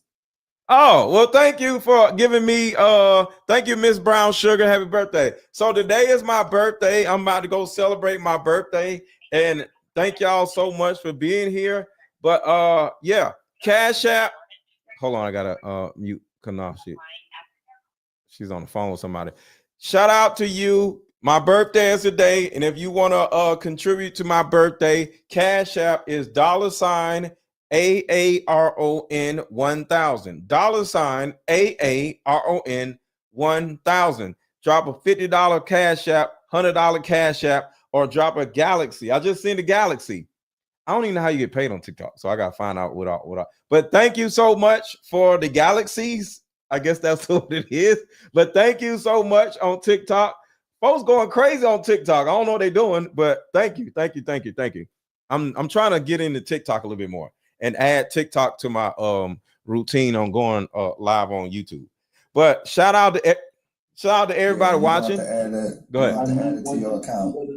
I heed one thing too, and I noticed you've shown this control on other lives. I've seen you on YouTube. I've seen you on a few other things. Thank you. You don't necessarily just give into the entertainment. One thing about TikTok, I've always called it the Matrix. Mm-hmm. I watch how susceptible the messenger gets tainted by the gifts. Not saying that's what you're gonna do, but they'll start giving into entertainment. They'll start putting up rage bait topics just to get the interaction, and then the interaction becomes over the message again. Don't get me wrong. Get your coins, because let it be off the merit of what we're trying to talk about. Yeah.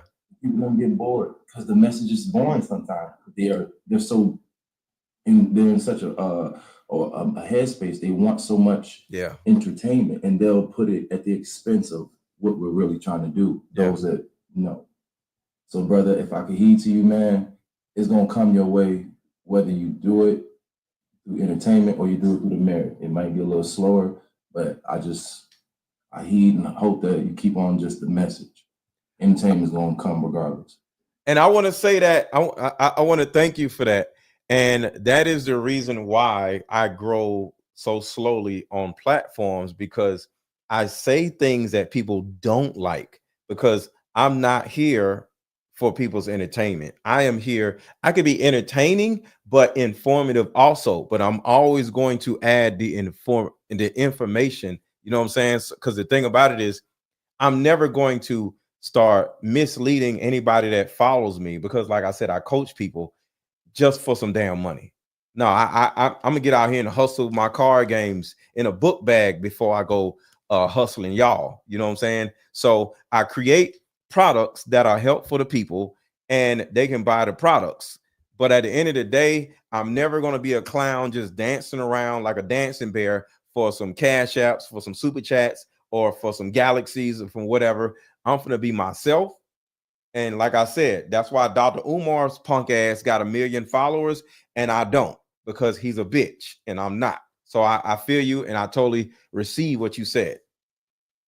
But call me, Lynn. Hey. Hi, Aaron. Happy birthday. How are you? Oh, I recognize your voice. Is that who? Boy, stop playing with me. Oh, what's up? What's up? People, you gotta stop playing with me. What's up, baby? What's going on? I see you found your side of TikTok. What happened to the kids app? It's a kids It is well, no. Kana, shout out to Kana. She was like, you need to get on TikTok. There's a big community that, you know, would love to hear from you. So I'm like, all right, cool. So yeah, I used to think TikTok was a kids app, but yeah. And Lynn, how long have I known you? It's been a couple of years. Some years, right? So yeah. And that's another thing about like leadership. Do you think I've been consistent in all the years of you knowing me? Yeah, you've been constantly on this bull crap. But I see, mean, you found your perfect group of people. You got basically up here, Kanad. This your side of TikTok. yeah. I knew you would find them. I knew you would find them. Wait, why you ain't saying us and not them? You ain't a part of this side of TikTok? I don't know. I ain't part of this side of TikTok. You're a little toxic, but I still got love for you though. But see, that's what I'm saying. That's what you say about me. Basically, don't like me. No, you be talking mess about me, but I still got love for you. Like, I got love for you. See, I don't just run around and be like, oh, I don't like this person. No, I mess with you. Yeah, because you're misogynistic. That's why I be talking about you. You said y'all misogynistic? I said you misogynistic. So y'all see that right there? I've been consistent in my message, and some people will perceive or interpret what I say as misogynistic. And I'm okay with that because that's their own interpretation. You see how that works? I'm not pandering to these goddamn women. I tell them what they need to hear and not what they want to hear. And because of that, they can interpret my words as misogynistic. And I accept that. So shout out to you, Lynn. I love you. And she thinks I'm misogynistic, but she still loves me. Am I right? Who said I love you? You said you loved me on the last stream. Stop it. You love me. I promise you I didn't. Whatever. Lynn, maybe you heard it, but see? I love that for you. Yeah, thank you. I received that. See what I'm saying? I don't have to pander to women for them to love me. You see that? You get what I'm saying? So send me a cash app, Lynn. Today is my birthday, so I need. Cash app. I need $100. Tell her to send you one for me too. Wow, that's crazy. You want to give me $100 for my birthday? Okay. No, I don't give men money. Wow. Are you kidding me? What? No, dang well. I want to be tricked on too. Like, see what I'm saying? Wow, no, that's crazy. That's not very masculine of you. It's my birthday, so I can get tricked on my birthday. Any masculine man is cool with being tricked on for their birthday. Stop it. It's my birthday. Okay, when I come to Atlanta, I'll let you take me to dinner for your birthday. See, you see, she liked me. She wanted me to take her out. See, if you in Atlanta, I'll take you out. What city you in, Lynn? LA? Yeah, I'm in LA. All right, I'll fly you out. Put you on a Spirit flight. And have fun on your birthday. You gonna let me fly you out on a Spirit flight? No, I'll take a Delta first class ticket. The pick-me's the TikTok will let you take them out on Spirit. They'll fly out on Spirit. I'm sorry. I've had this problem before. I'm not flying nobody on the West Coast on Delta to no damn Atlanta. That's $500. I'm sorry. But $200, $300 on a Spirit flight, I'll bring you out here. But that's between you and yourself. So if you like rethink that, I'll get you out here. That's between you and God, because I ain't doing it. Have a nice birthday, Aaron. All right. Love you. But yeah, see, people love me. And that's the thing, y'all. You gotta you have to just be real with your people. She called me a misogynist and I accepted it because guess what? She still loves me because I am myself and I'm not a misogynist, but her interpretation of me is what it is, but I'm not going to demonize her for that. But does anybody have anything else to say before I go? Birthday. Thank you. Happy birthday, brother. Thank you. Thank you. To you. Thank you. Y'all so sweet. I appreciate that. Not the dudes, the women are so sweet. I appreciate you. Guys, shout out to y'all. Salute. You know what I'm saying? But yeah. But all right, y'all. Y'all have a good rest of y'all day. And everybody watching right now, make sure to follow me not only on TikTok, but follow me on YouTube. It's Mr. Let Go on YouTube. MRLETGO on YouTube. MRLETGO on YouTube. Because I'm also on YouTube. So I'm adding y'all to my YouTube live. So I'm usually on YouTube. So shout out to y'all. But follow me on YouTube, Mr. Let Go. And follow me on TikTok. And the people watching me on YouTube, follow me on TikTok. It's Mr. Let Go on TikTok. So y'all have a good rest of y'all day and see y'all later.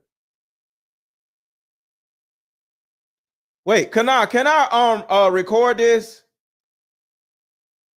It's already recorded after the live ends. Oh shit, okay. Or yeah, you just gotta go back in and go into the live and then go to recordings and everything will be in the recordings. Thank But you, it man. might need time to upload.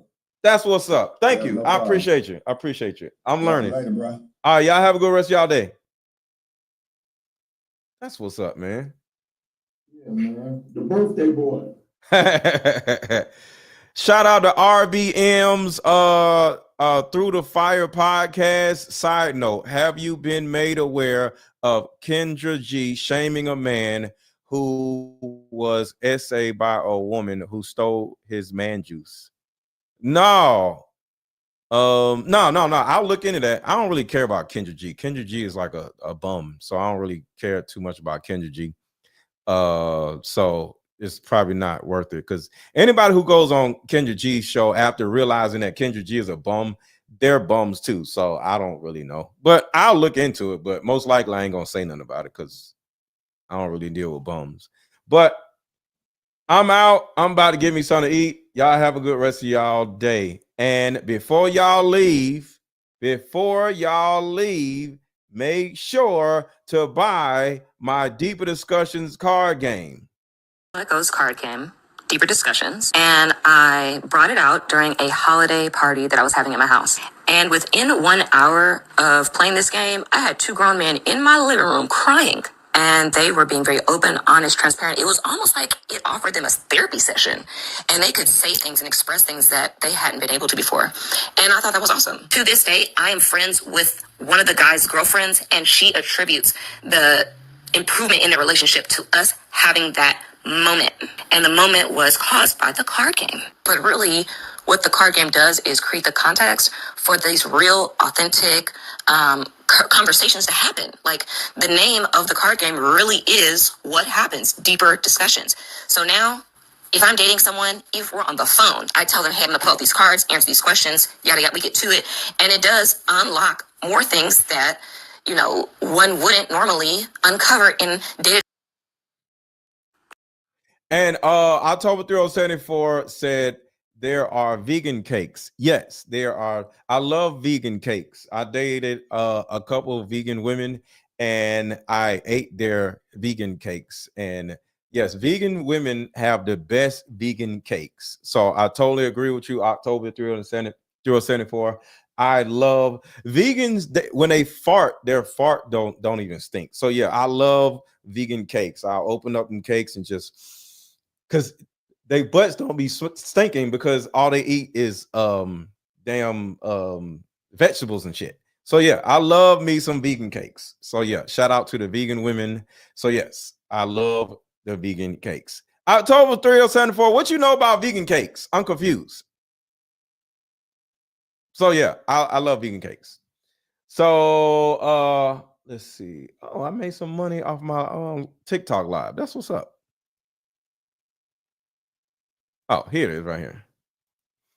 Of these decks, and I was asking her the blessed Shout me out and my Sarah. mother with one of these decks, and I was asking her the questions while we were heading to the airport, and she was asking questions. And I like that there is something in there that really helps you to identify, how do you feel? How do you feel? How do you express this? What word could I use? Or et cetera, et cetera. And I don't want to get too much into it because I really think that you guys should check this out. Even in the half hour that we were asking these questions, it created such deeper discussions. I actually remember there was one question, and it was something along the lines of, did my mom ever experience grief that would have allowed her not to be as attentive? And then we started talking about, and that led to like a really cool conversation. And so it was good. And I like it because we were giggling in the car, like talking about these different stories, stuff around Christmas time. Oh, do you remember this? And it just allowed us to be very nostalgic and really take that road down memory lane. So that was, this game is really cool. So I definitely appreciate it. Guys, we're going to connect the link below if you're interested in getting the mother-daughter card game. It's literally like therapy in a box. You get to ask all the questions that you may not have even known that you need to ask, or the conversation you didn't know you needed to have. So, and the coolest part of this particular card game is, in your situation, your mom lives somewhere else. There's a mother deck and there's a daughter deck. So she was able to bring the mother deck home with her, and you kept the daughter deck. So now y'all can play over the phone or online, right? So you can buy this card game pull out mom's card game and ship it to her if she lives in another state. Yep.